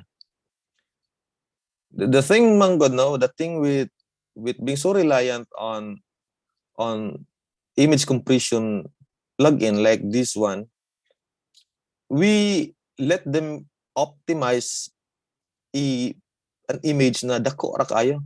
So if we can upload a new version of this image na, let's say ano lang siya, lower yung ano niya, lower yung size, mas maano pa siguro, mas ma-optimize pa siguro ni Smash. So sabi dito no, by 20 KB lang, napakaliit yung ano niya, yung na-reduce niya. So it's too heavy. Let me see what this image looks like in the front end.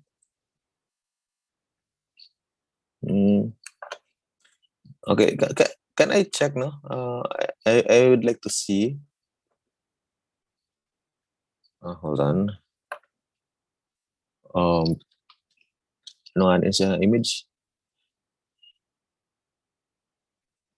What's the name of this image again? Ayan.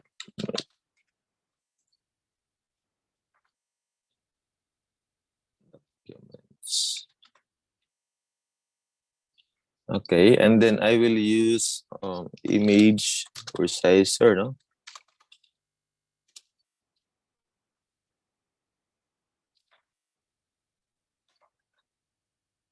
That image is here. Let me check. Yeah. I'll just use this image resizer. Select the image. And I will reduce it by, let's say, mga ano lang. I don't have to change the dimension. Instead, I'll just, let's see what we can get if we target 50 KB, no? Save as original, resize. So this is how it looks like now. Let's see if we reduce the size to 50 KB.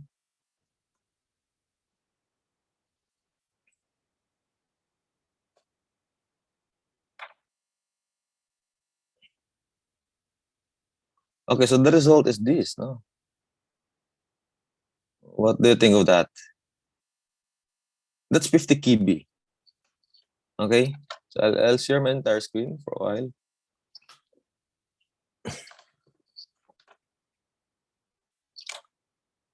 Okay, so ganiha, this is the ano. Okay.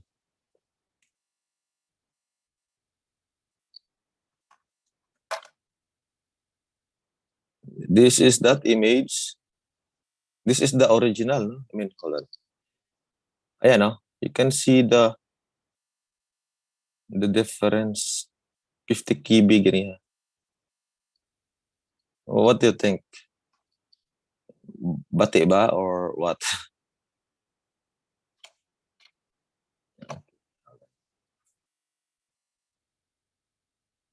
What do you think? Mamaora, no?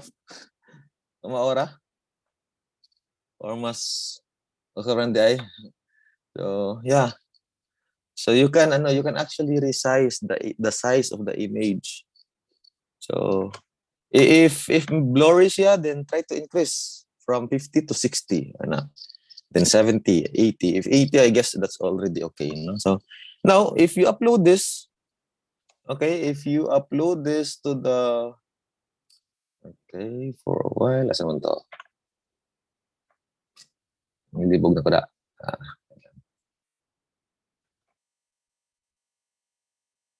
This one.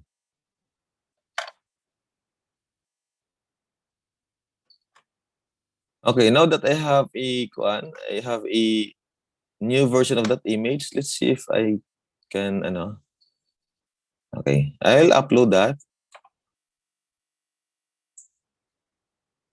Ito yan, I'll just,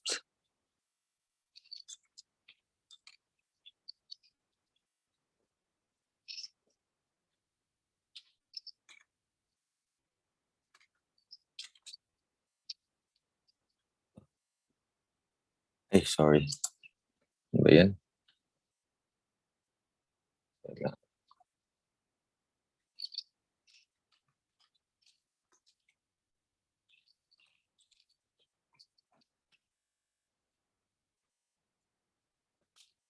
I'll upload that one to the website. Okay, let's see. Where is that? This is it, no? This is the old one. 356 siya. This one is the new one, 50 KB, more or less. So I'll just do that.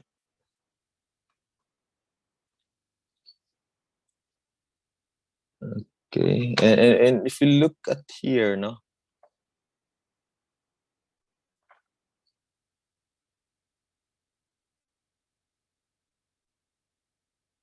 Okay, so optimize pa siya further by smash by 6 KB. So, ayan. So,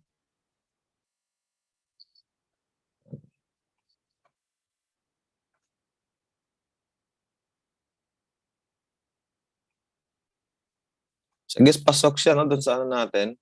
So that's the no, that's the thing. If we upload an optimized image to the website, hindi na mahirapan yung ano natin, yung image compression tool or image compression plugin.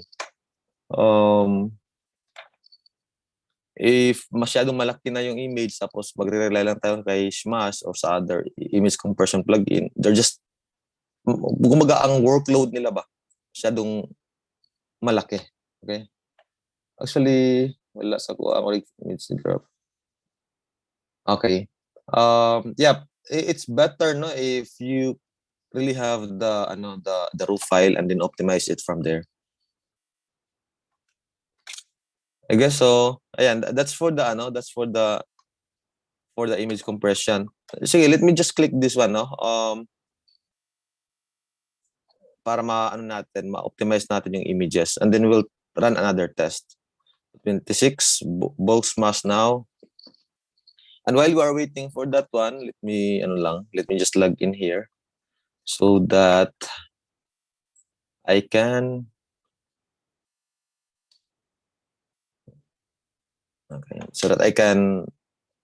do further tests.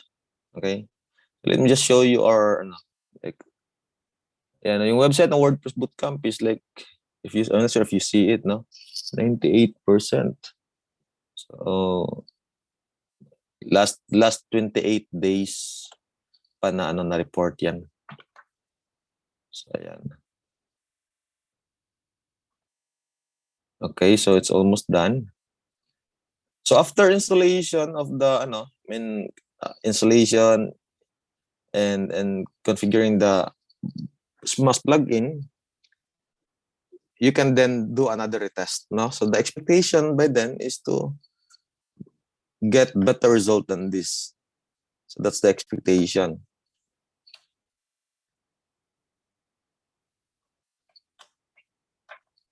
Okay, let's just wait for that. While we are waiting, do you have any question?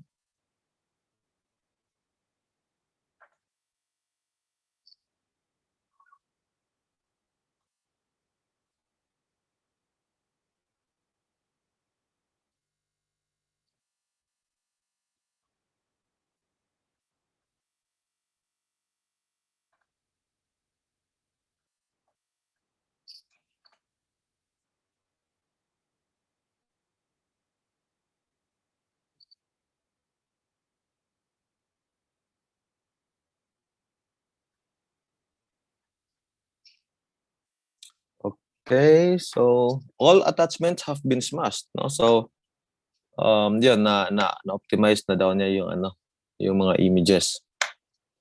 Okay, here's the thing. Now we are testing this homepage, and if you look at it, there's an image right there. Okay.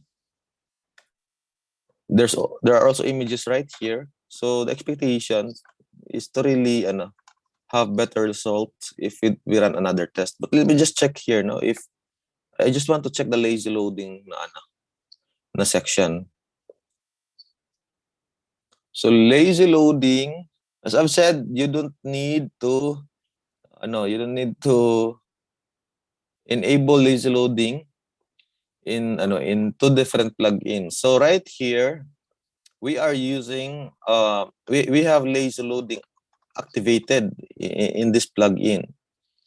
But if you can recall, we also have the lazy loading feature enabled in W3 total cache. So we have to check on that. i-disable natin siya. Wala na.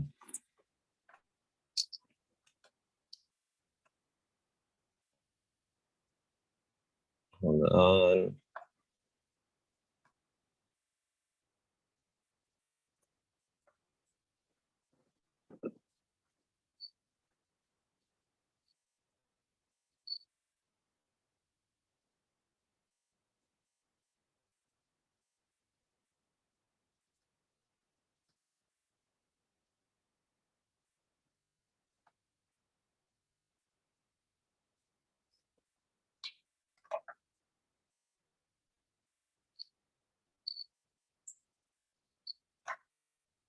I'm looking for the lazy loading option.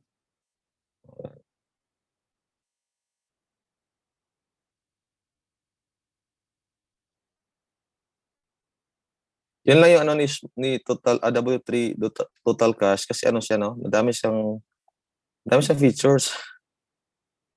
Ayan, so it's here no, lazy load images, settings.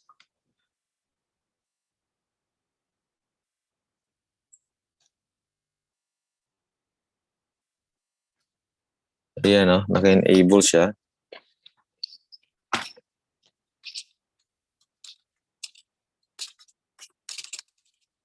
Okay, I guess this is it now. So, what I want to do is I want to disable this lazy loading feature right here. Okay, because I want to use lazy loading through Smash. Why is that? Because it is Smash that handles the image compression, and I prefer it that way, so that the W3 total cache plugin can focus on another task or another job. So if you look at it, no, you are trying to keep the balance right there. So I'll just do this, and I will leave the lazy loading to Smash. Ayan, so okay na yan. So again, now that we have the image compression and image optimization plugin installed, activated, and configured, we didn't have to by the way, you have to purge again the cache if you want to test it again. No? So the idea is to make sure that we are testing the right version of your website. So I'll just you can purge as many times as you want. I guess 1, 2, 3 is fine. No? So I just want to purge it. Okay, so once you are done purging, just go and revisit the website, reload it. So we are just testing the homepage for now. Again, you can optimize the individual pages or post later on, particularly when we reach to the asset cleanup or asset management na part. As you notice it, no, oops, multiple redirect. What happens? By the way, to the owner of this website, I just want to check if you are not doing something. Okay ra ba? Sa Ako ra ang nag-workout sa website. Yes, okay.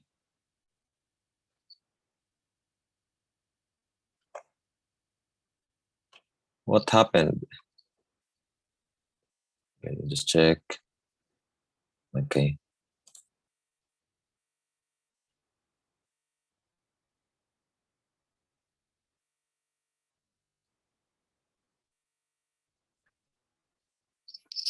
So there's this one is a good example of those possible scenarios wherein with you optimizing the website, it tends to break, no, for some reason. I mean, it's causing you issues. So lang yan, you have to go back, deactivate what you have added, and try to get the right mix of the settings. So main redirects, I don't understand why the website will have too many redirects when we just enabled Smash, no? So doesn't make sense. Okay. Let's go back, no? Balikan natin si Smash. Hold on. Okay.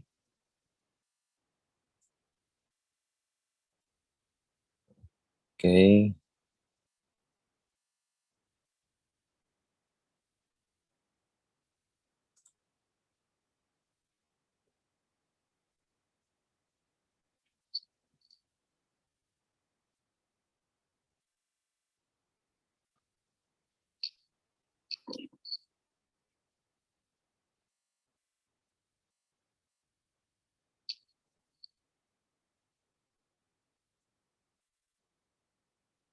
Server, why is that? Are you getting errors also on your end?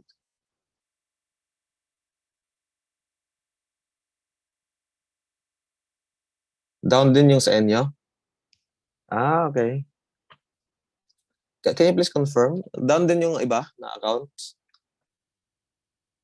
Because if that's the case, then it's not related to what we implemented earlier, no? Can you please confirm if down? So it seems like everybody kasi is working on the on the staging doon si panel. So I guess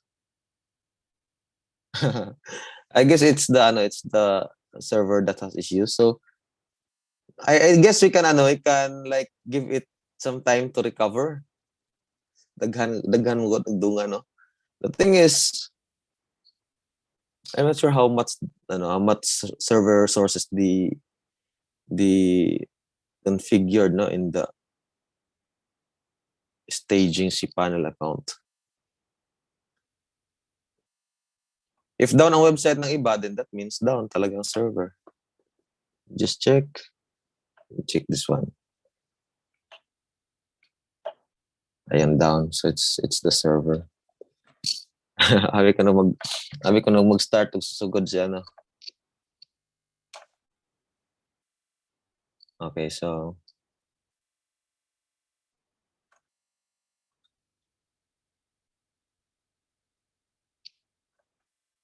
yeah, it's the server. So let's just give it some time to recover. I guess we can revisit this later when the server is back up and running.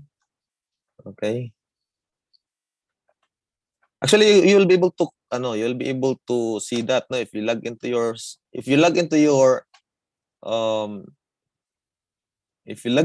cPanel like this one, no. Let me just check.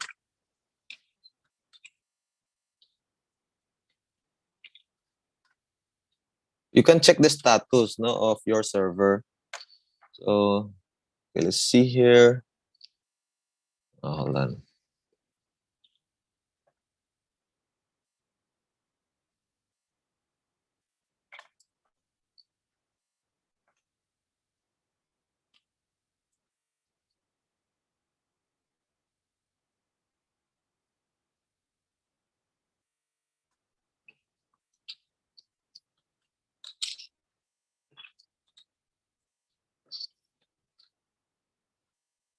And the thing is they're not displaying the option for us to see the status of the server. This is how you do it, no? You go to cPanel and then look for the status of the server services.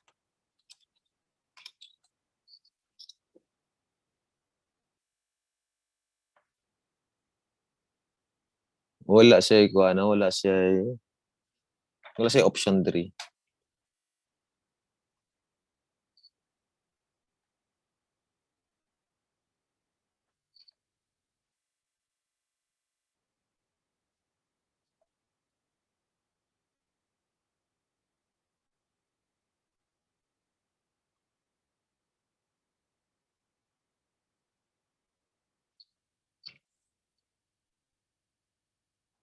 Okay, in cPanel, there's a section, no, where you can see if MySQL is down or any other services is down.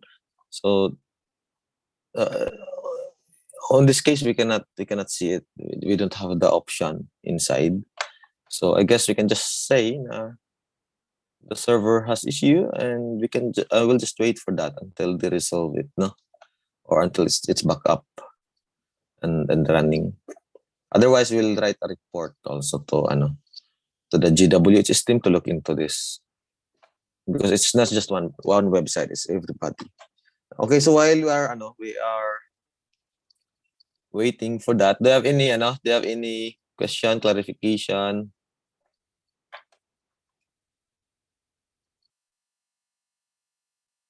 Pero interesting, no? Sa ano lang siya, sa front end.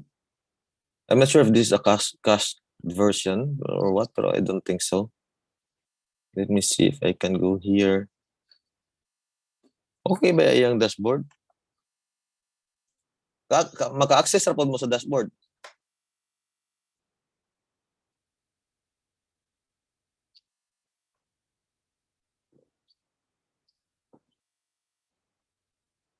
Okay, maka-access ako. Okay.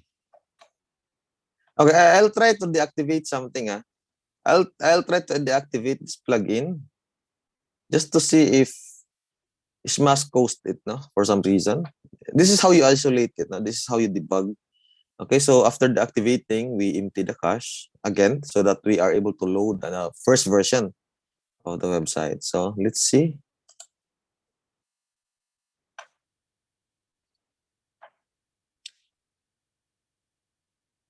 Pag nag-error pa rin siya, no, you have to try deactivating the double-tree total cache and see if it resolves the issue. Otherwise, it's really the server. So, because we can access kasi dana eh. It's just weird, no? Just feel like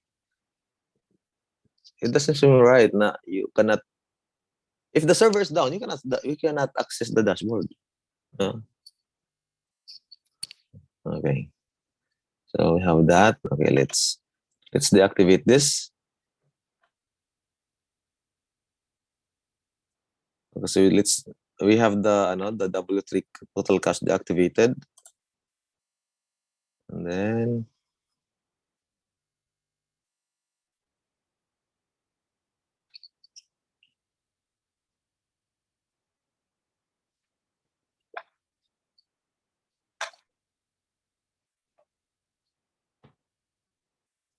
wala pa ko nag-install sa Smash, sir. Okay. So wala pa ka nag-install ng Smash, wala pa sad ka nag-total cache, and then you get this error, then that means there's something wrong with the server.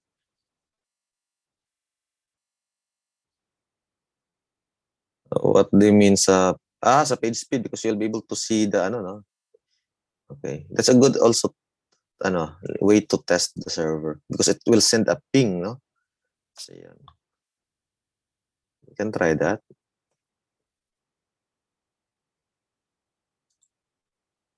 Yes.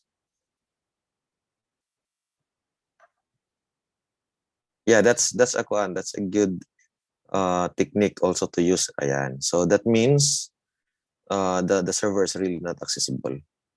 Yep. This is also one good way to test if the server is working or fine. So we'll just wait for that. Hopefully balik ra sa taod-taod, no? Base na overwhelm ra to siya ba. Daghan kay nag notify GWS team for our challenges. Okay. Sige lang. Okay, thank you for that. Okay, do you have any question, clarifications so far? Straightforward naman ang process. Actually, ang process is you just install plugin, you you configure it, diba? And then you test again. Now, the thing is, no, here, okay, let me just show this one. Ang part 1 is we are done. No? We're supposedly done with that kasi we are after na sa setup image compression and optimization plugin, which is Smash, and we are just about to test sana, but we were not able to do that. So, pero after that, no, after the first part, dito na sana tayo, no, sa other option, no, which is to set up paid plugins. In any case you have, pero since we don't have paid plugins, we can skip this part. So what does it exactly mean? So there are cases when you want to use paid options for the caching or for the image compression instead of the free versions. So yeah, now the process is the same. You just have to use the other version of the plugin, which is the paid one, but the process is the same. Okay? Now, sa plugin management, ito yan. So the next plugin you will use is the FDP or Free Soul Deactivate plugin. I-install niyo lang siya. After installation, i-activate niyo, then you will configure it, no? I-configure niyo yung mga yung plugin na to in a way that you will tell the plugin na if homepage, disable this plugin, or if homepage, enable these plugins. So ganun siya. It's just a matter of checking, no? I-check lang ninyo yung mga plugins. It's just a table. Okay? If DP is just a table of plugins. Okay? Plugins yung sa top niya. Tapos dito sa left side are the pages. Then if, for example, homepage, what are the plugins to enable? And what are the plugins to disable? So contact page, what are the plugins to enable? What are the plugins to disable? So if you come to think of it, nawawala yung site drag because if, for example, on the contact page, you will just enable the contact form na plugin, di ba? You will not enable the other plugins na hindi ginagamit doon sa page na yun. Unless, of course, you can tell na that plugin is being utilized on that page. For example, the caching plugin, it is being utilized on that page. So you don't have to disable the caching plugin for the contact us page. Instead, you will just use you will disable the plugins na dili gyud siya gigamit sa kana na contact us page. So it works that way, no? So there's some kind of logic. Kaya nga yung isang plugin tawag doon is plugin logic, no? Because it's really about the logic of when the plugin will be enabled and disabled. So that's the plugin management. That's the next thing to do sana. Okay? Anyway, we still have time now and we can revise this part, but I want to re-emphasize this. No? So after this plugin management thing, the part 3 is the cleanup asset. No? So using naman sa asset cleanup na plugin. So that's the name of the plugin. Ayan, asset cleanup. Okay? Okay, so let me just show this one to you, no?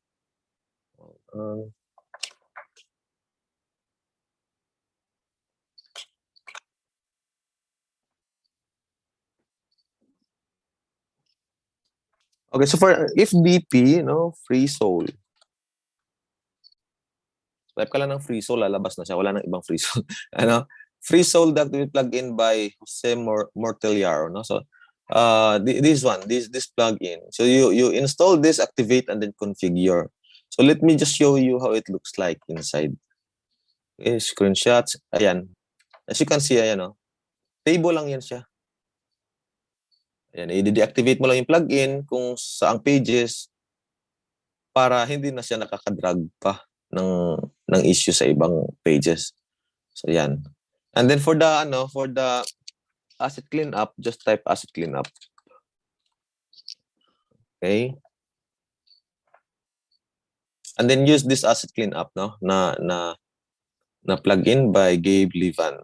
So install, activate, and configure. Now, this plugin will remove the exist-fats, no? Yung mga exist-fats na sinasabi. This is how it looks like. Ayan, no? As you can see, you can disable certain script na hindi ginagamit doon. And by the way, the asset cleanup is being utilized on top of the plugin management. So, ayan.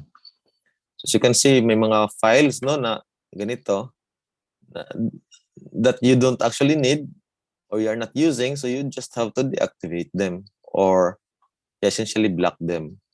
It's this plugin that does that. So, ayan.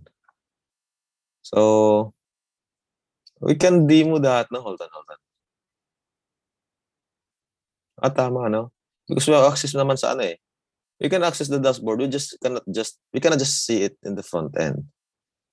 So, I guess we can just continue, no? Hold on. So, going back dun sa Doon sa plugin management, free soul deactivate plugin. No? So just type free soul.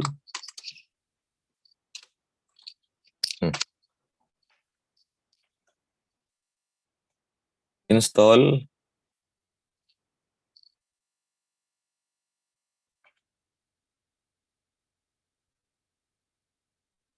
Activate.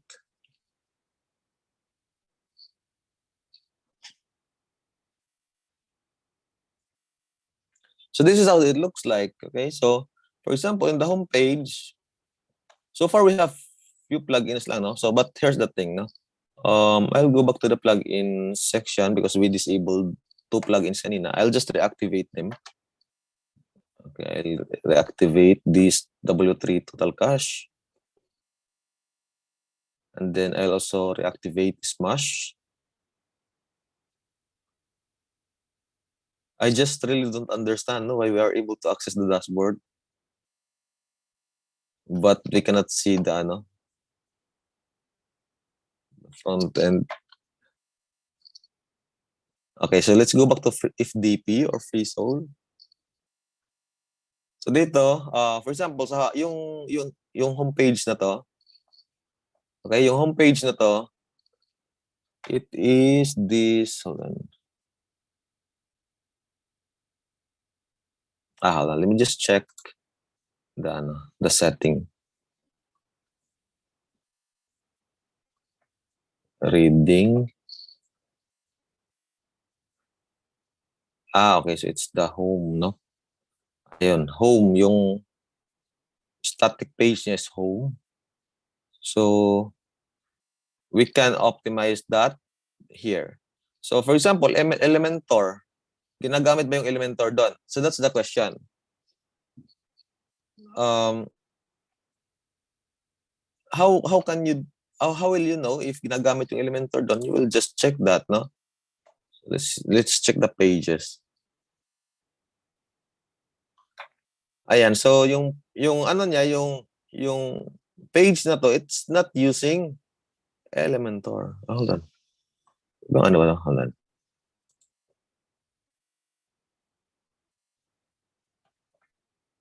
Ganito kasi ginawa niya, no? He created a page and then used that page as a static home page dito sa setting na to.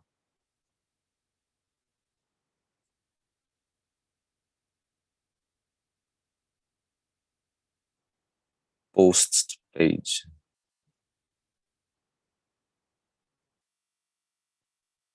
Okay, for a while.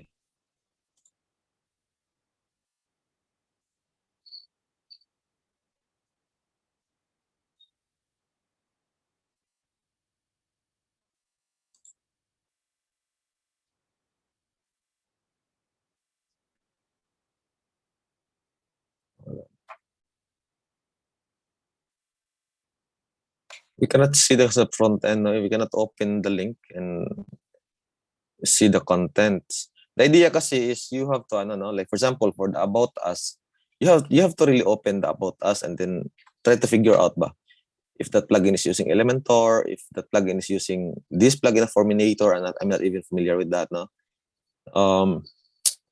if Forminator, is that a form plugin? It sounds like that, no? Form lagi, okay. So, okay, let's do that, no? So, okay, sa contact us siya ginagamit, most likely. So, here, for example, sa contact us page, okay, we can see that, right? Contact us. This one, no? So, as you can see, this is that page, but we cannot open. That's fine, no? We really cannot open that.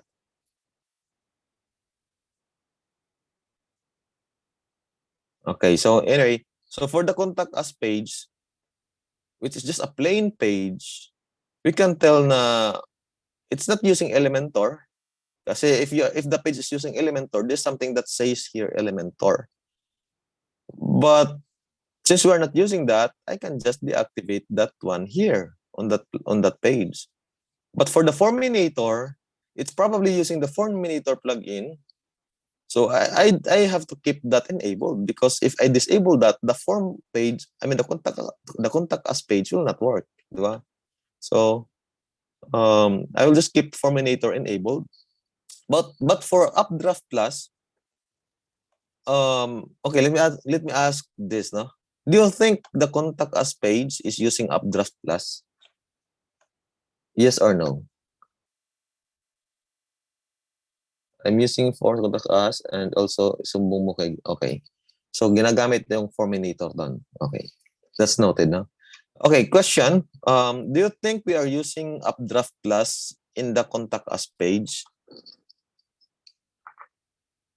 Just to test by a few, ano. None. Okay. What about the others?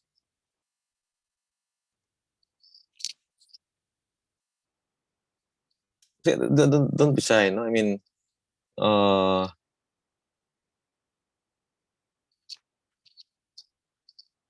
okay, wala wala magre-respond. Okay,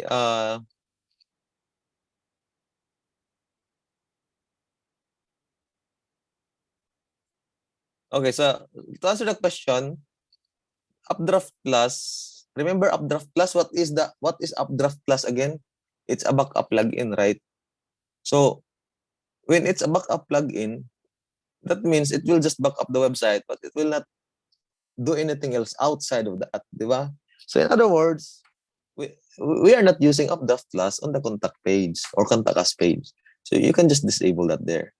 Now you might say, does it mean that Updraft Plus, when I use it, the contact us will not be backed up?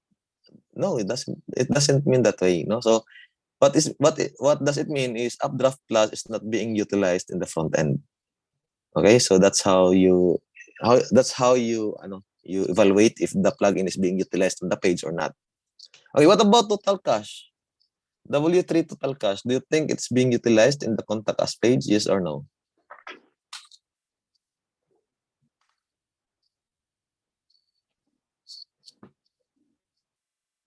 Yes or no lang?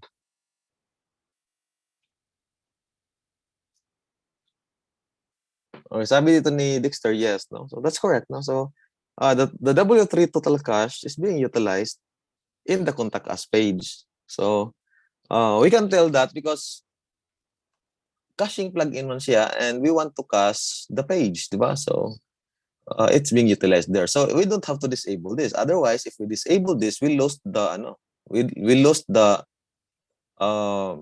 optimization we are doing sa contact us page. So we just have to leave that box checked, no?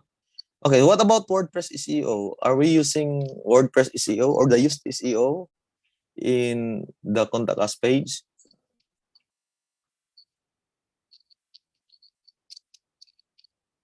Yes or not?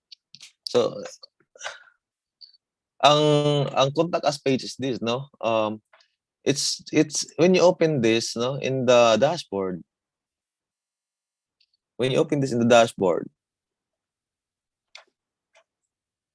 you can see the used SEO setting right there, no? So for the focus key phrase, you have to set my point is you will still optimize this page, okay? Why is that? It's because people will search like sa kanina nga website, taguluan. Basta na mo search og taguluan contact in a number, di ba? Matik na to, inigkuha na to, inig-display yung to ang website mo, mo display. So, with that said, with people having that intent to search for taguluan contact number, you will optimize for that keyword. You will optimize the contact us page for that keyword. Nagigets na ninyo? So, remember doon sa sa concept ng SEO, think about your buyer persona. So if the buyer persona or if the target user most likely has this intent of searching taguluan contact number, then maybe you can include in the copy of your meta description the term contact number or contact details. On that case, once you do that, you are going to use you are using already the SEO or used SEO on the contact us page. So not really yes, because it's optional, no, but the better option actually is to really use SEO even on contact us page. So always use SEO ha in contact us page, basta hindi na makita ninyo ang contact us page sa search, di ba? Kumantay mo ng mga kwan.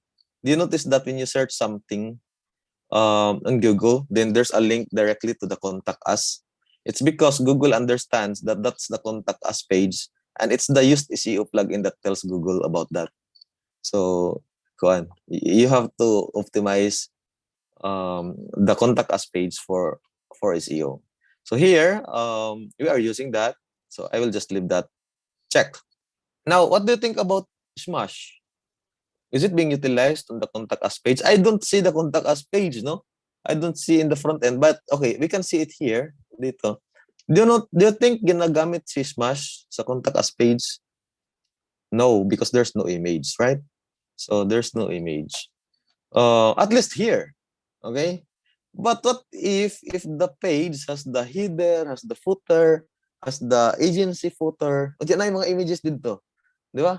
So gigamit gihapon ang Smash. Because part man to siya sa contact us page ang katong header o footer or agency footer.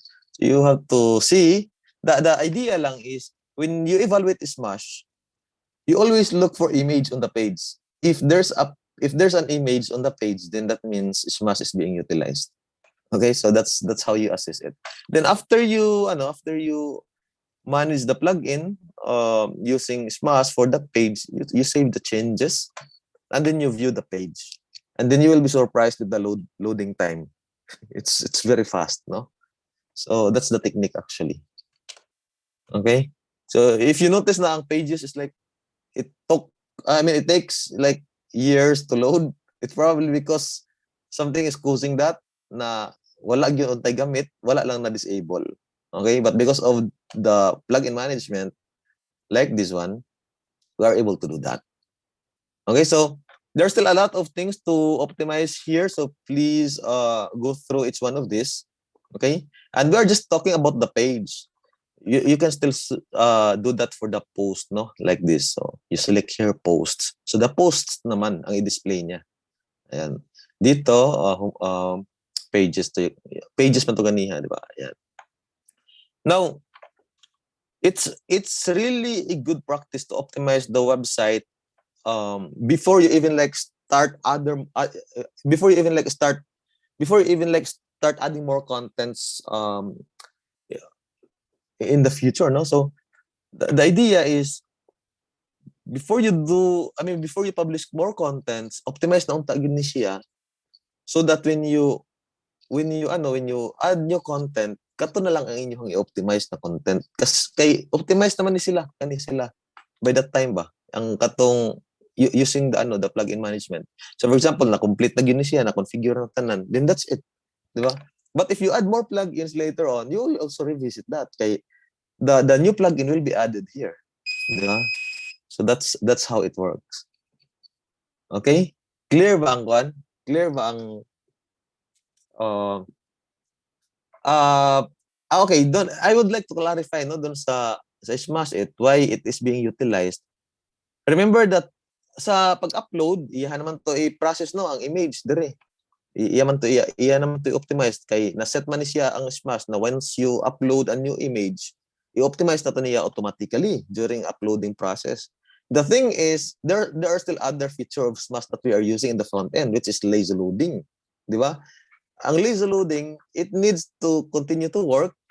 So we can only make sure that it's gonna work if we enable that, di ba? Otherwise, if you disable the plugin, it will not work. The lazy loading is not gonna work or will not work. So that's the idea there. Okay. Okay. So any question with this? As I've said, no, diba? You complete this. You really spend time managing the plugins for its page, for its post, so that the overall website experience is really fast, no? And you do it in a way na you optimize one page at a time, and then you visit the website and view the page. If it looks good, if it's fine, then you move on to the next. That's how you do it. Okay?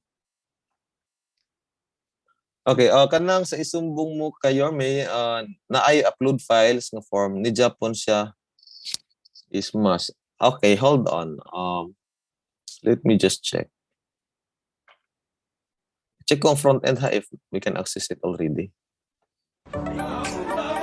What about the others? Can you access na your websites?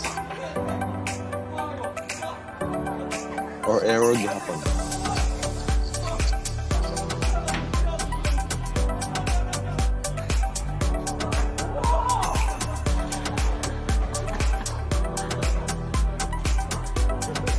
Okay, so wala may respond. Ay, Okay, sir, so- sa kuan na lang siguro, sir, sa Forminator na ay kuan dito. Murag template ata na, sir. Okay lang. Okay. Yep. Thank you. Okay, dili lang gihapon daw sila. Ayan, dili gihapon. So, yeah, I guess we can just wait for that one. Okay, dito, we can probably see it, no? Wala pa na embed. Ayan na.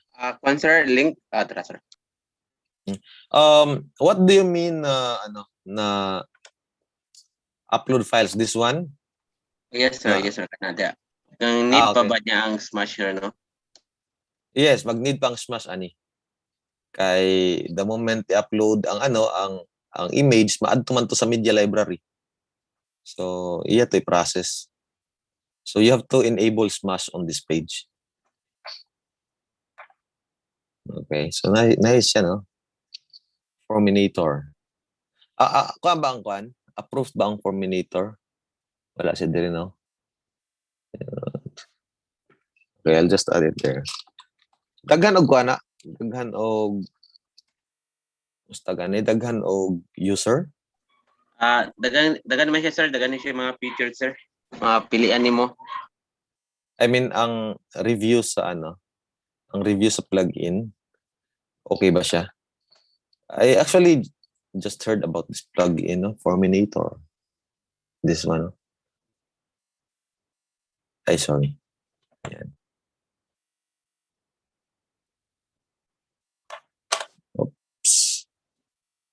Forminator. View details. When you evaluate a plugin ba, you review this. Okay? Ayan. So far, it looks good man po siya, no? 5-star. So, I think this is a good plugin to consider for future projects. No? Okay, by the way, talking about plugin, let me just show you something. Saglit lang ha.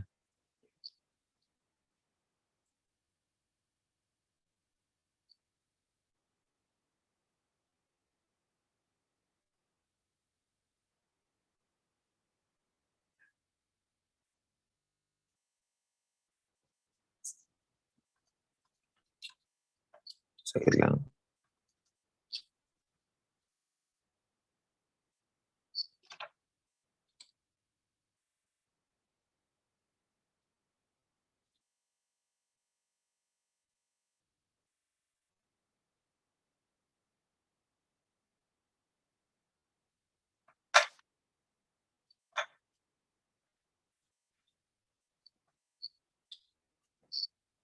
Chat lang ha. Wait lang sa guys.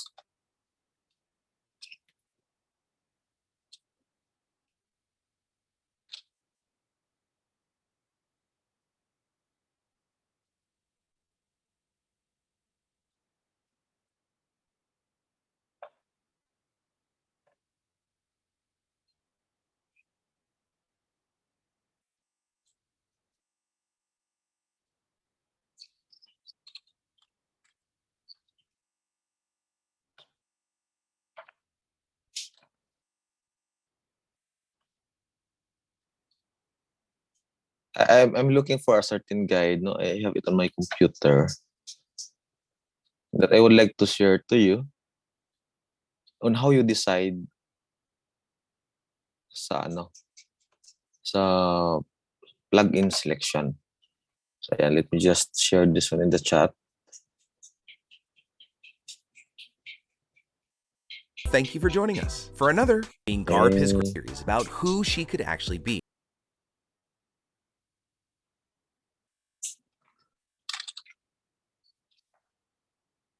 And it's called install plugin flowchart. It's really a very nice flowchart.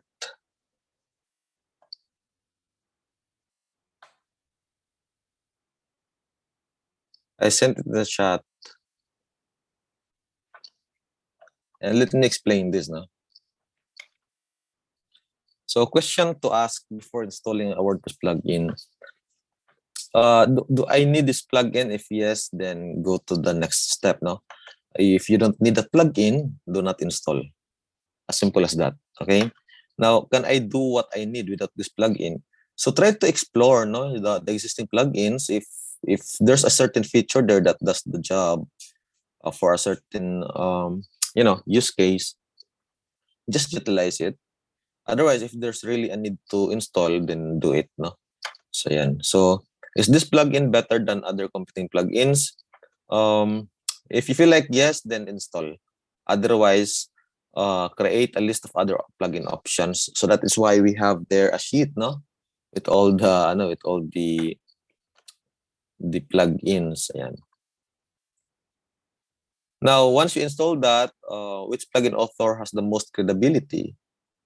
Okay, so that is why kanina, if you notice it, I was looking at the details because I was checking the author and the ratings, etc. No, so which plugin has the best update track record? So you'll be able to see that like when the plugin was last updated. So look into that to help you make better decision, no, whether to install a plugin or not. And then which plugin has the most widespread adoption? So how many users? So that's how you evaluate, no, plugin selection. So kindly just keep a copy of that and be familiarized just in case. Okay, so any questions so far sa FDP or we're good?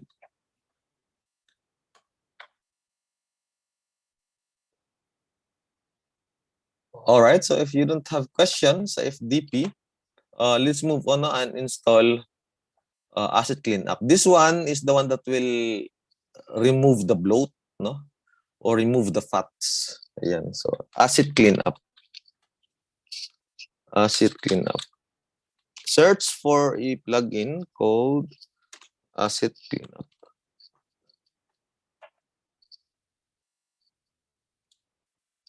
Ayan, so install.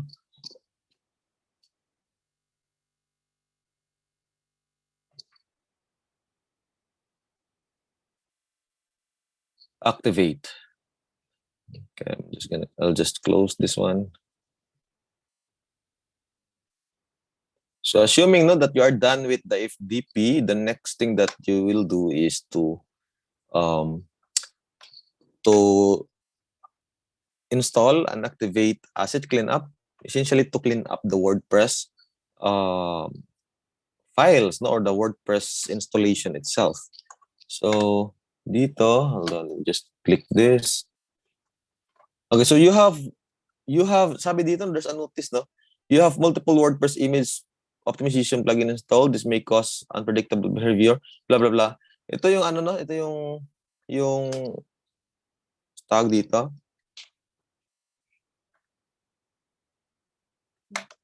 Hold on.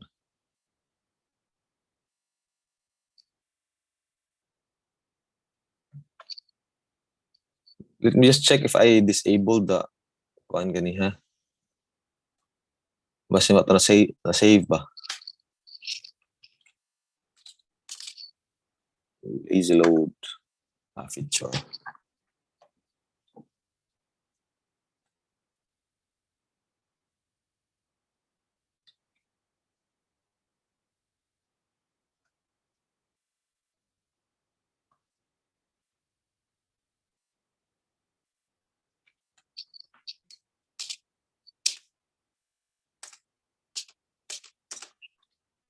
Okay. So what I'm trying to do here is I'm double checking no something.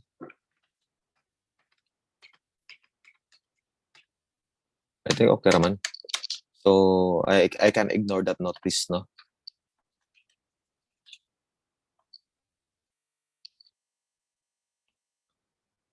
Okay.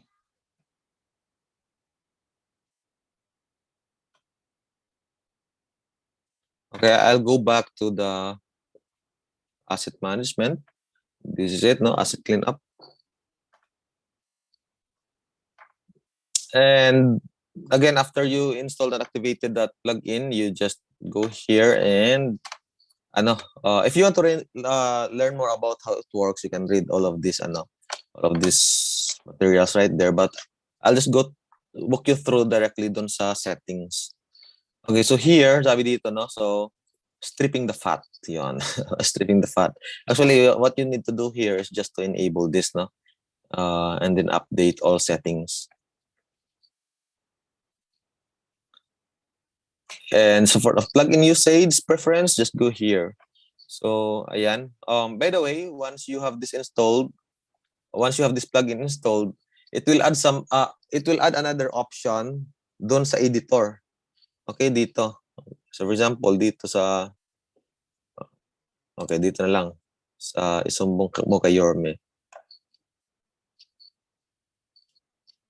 It will add asset cleanup will add another option right here. Ayan, so you can see the same thing with the FDP because you can manage the FDP and the asset cleanup options right within the post or page editor. So it will add something right like this right here. So now going back, it's really up to you, if you want to display that. So there is an option here that says fetch the assets automatically and show the list, just like what it's doing right now. So it's trying to show the list. But here's my favorite, no? So fetch the assets on a button click. So I have to decide when I want to display it. Okay, it's like a long list of all the codes that you want to tinker around and enable disable. So I don't want to do that. I prefer deciding when to display those codes. So I will just use the fits the assets on a button click. And here hide the meta box for the following public post, meaning if I choose this, for example, hide on post, this option or this section will not be displayed on the post editor. The same thing if I hide it on the page, that this option, this section will not be displayed as well on the page. So I'll just keep the default there for now. Okay, then manage in the front end. If you want to manage this in the front end, you can enable it here, but I suggest you disable, no? So okay, so allow managing assets to. Of course, you have to select who can use this.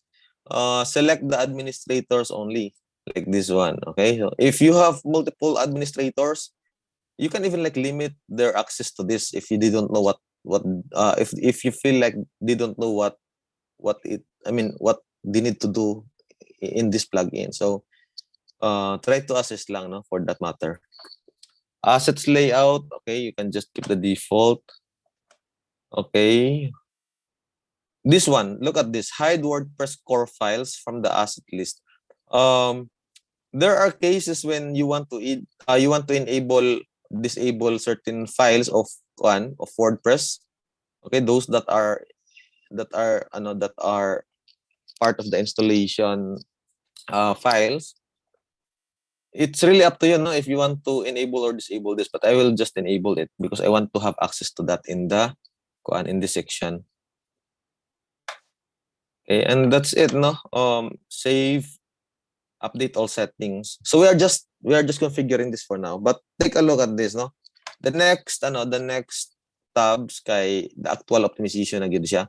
So here minimize or combine loaded CSS, which is around so daghan kaayo og option diri. Some of these are actually being managed already by the caching plugin. So that is why some of these are not available or you cannot make changes further. But if, for example, the the CSS file minification is not being done by the other existing plugin, you can do that here. No, you can enable it. So far, the total cache, if you review the W3 total cache, no, if you review it, hold on, where is that? This one. And okay, doon tayo sa minification. If you check it, no, we will check if the CSS is being minified, no. So you look for the CSS here. Yeah, so naka-enable yung CSS minification. So in other words, we don't need to enable this here, right here. Okay, so I can only predict also na enabled na po ang uban ani dito sa W3 total cache. So for this section, we can probably skip. Okay, so the same thing for the GS, because for the GS, okay, here or JavaScript, Java.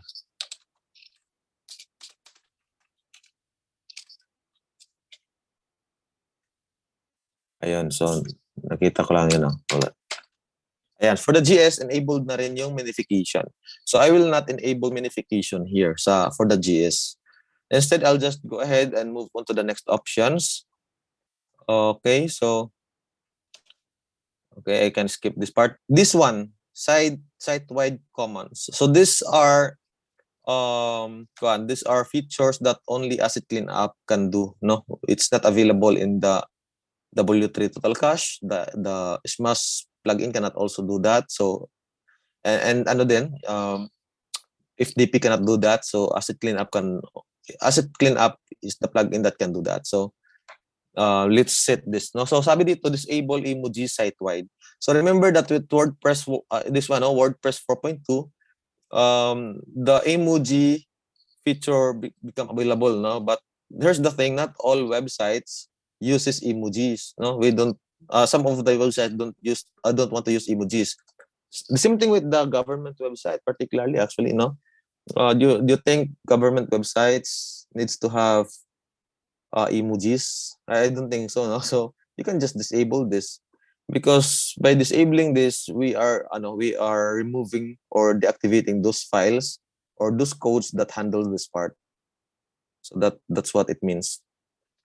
Okay, so disable or embed site-wide. So if you're not gonna embed videos, links from Vimeo, etc., no, you can disable this also. So I'll just do that. Okay, disable dash icon if toolbar is hidden. So this will unload dash icons if the toolbar or the top admin bar is not showing up. So I will just enable this as well.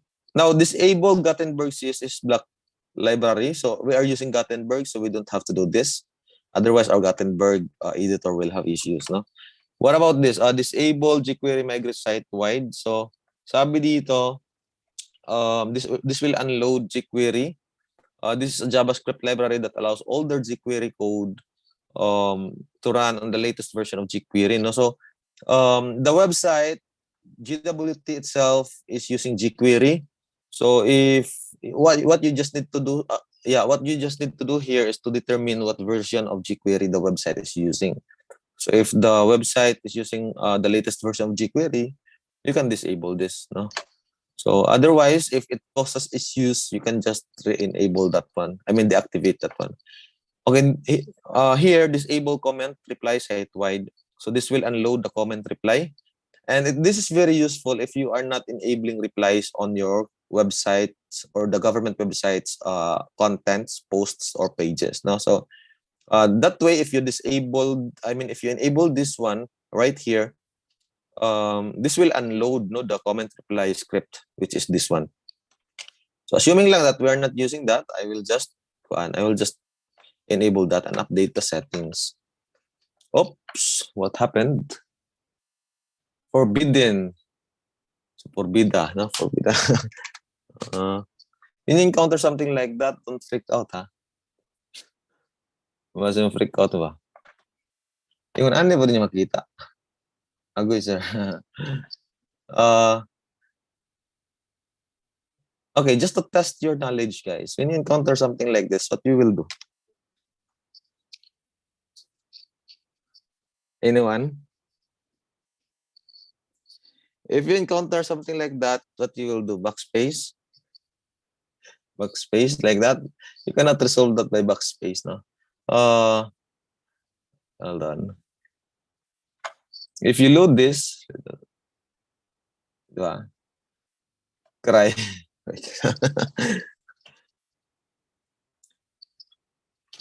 What you will do? I mean, strategically, what you will do? You need to be able to know that, okay? As trainers, dapat kabalo mo debug, mo resolve ang issue sa website. So 404 siya, 403. What is 403? Server related or database related? It's TTP, no? So server, related to server. But the thing is, maybe because there's something wrong with the website, diba? And the server cannot serve the request. Open again the URL of the website. Okay, so if you open that like this, no? Ayan. So any other debugging technique ang makatubag kay akong tagaan og bonus, no?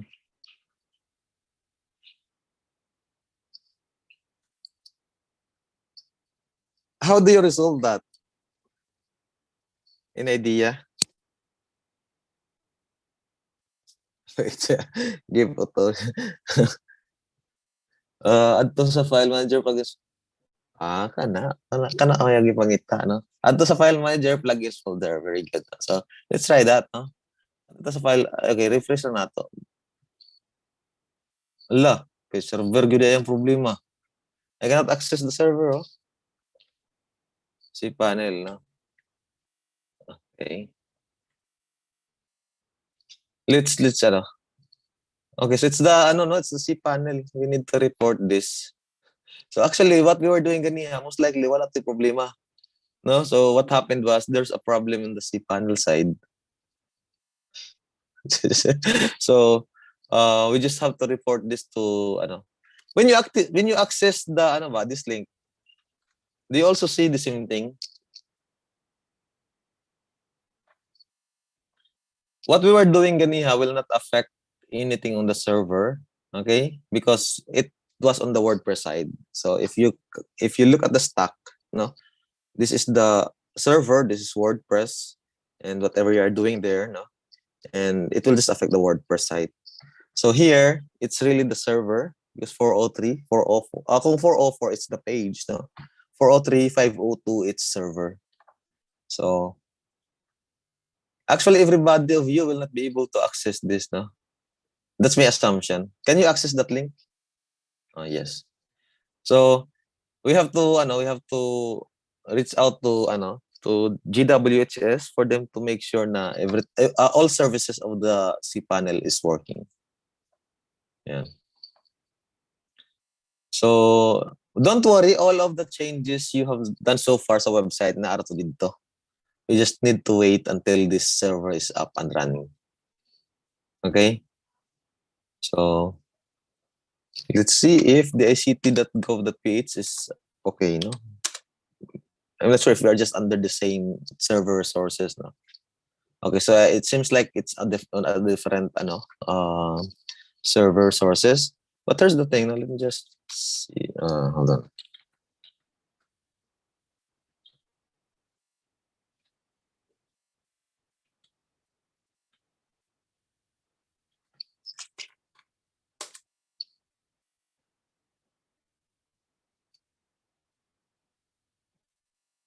Yeah, I guess it's a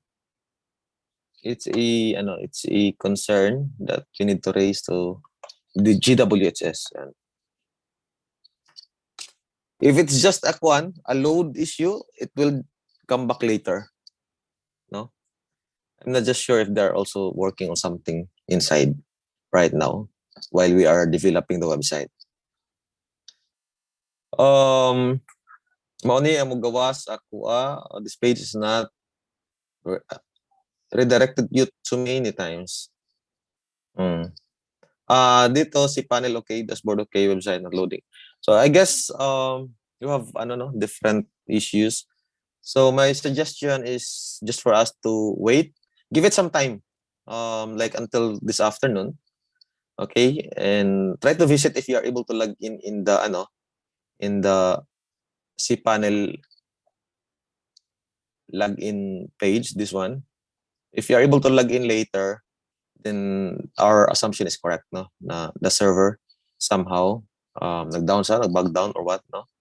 But the website is just fine. Nandun lang yan, guys. Don't worry. Let's just wait, no, for this one. Okay? So, do you have any question? Sayang, papunta na tayo sa asset cleanup, no? We'll just continue that one. Madali na lang yan. That's the last part, actually, of the optimization that we'll be doing. Okay?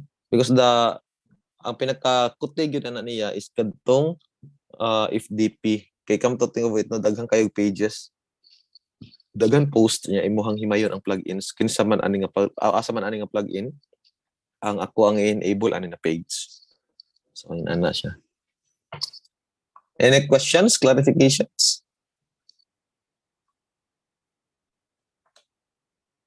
Miss Alanis, can you be can we just report this, no? Yes, That sir. Oo, Okay. kuha na ko, sir, na notify na kang GWHS. Unfortunately, wala pa sila nag-seen sa messages. So, pero I think na sila ginagama karon nga basin na provisioning kay naapoy another batch of training basin mao ang reason na nag-down ang server kasi nag-log down ang Yes. accounts. Yes. Yeah, let's just wait for that one, guys. They will just I'm pretty sure if it's just like an activity that caused this, balik na ni taod-taod. Okay? 11 days ang Zoom. Okay, so tomorrow we'll be covering security, no? Tomorrow. And yep, I'll discuss also some points there. Then we'll do the exercise, how to address security, website security, and the plugins to set up also for the security. And then after tomorrow, so Wednesday, workshop. So kailangan contents ninyo tanan-tanan na nagina, no? And then Thursday is quiz. Then Monday next week exam. So sa quiz kay natong quiz kay mura sa exam. mas lisod mo ang quiz sa kumpara sa exam. Pero marag tama ni siguro 40-50, tama ba? Pero tay ko anan do, so Miss Alanis ang percentage murag mas murag. So sorry na kalimot ko sa breakdown. Na siya breakdown sa sa. Okay, let me just check na. For a while. Ayun, for the case study websites, it's 40%. Okay, the case study website is 40%. The quiz is 10%. Yes, 10% ang quiz. Then ang exam is 50%. So yan. So that's the that's the criteria for you to be able to really be certified through this training. Pwede ko ka-pass submission sa case study? Yes, we will accept late submissions. Okay? The idea lang, to be transparent with you, the idea lang talaga with setting the deadline is for me to, monitor and be able to track as soon as you have it submitted there. My point is, ayaw pod ko ninyo anang dagdag kay daghang kayo submission sa last day kay ako'y magwana na ako'y maipit ba. Imagine pila mo ka book do. Ako check. So, if you can submit it ahead, I would really highly appreciate that.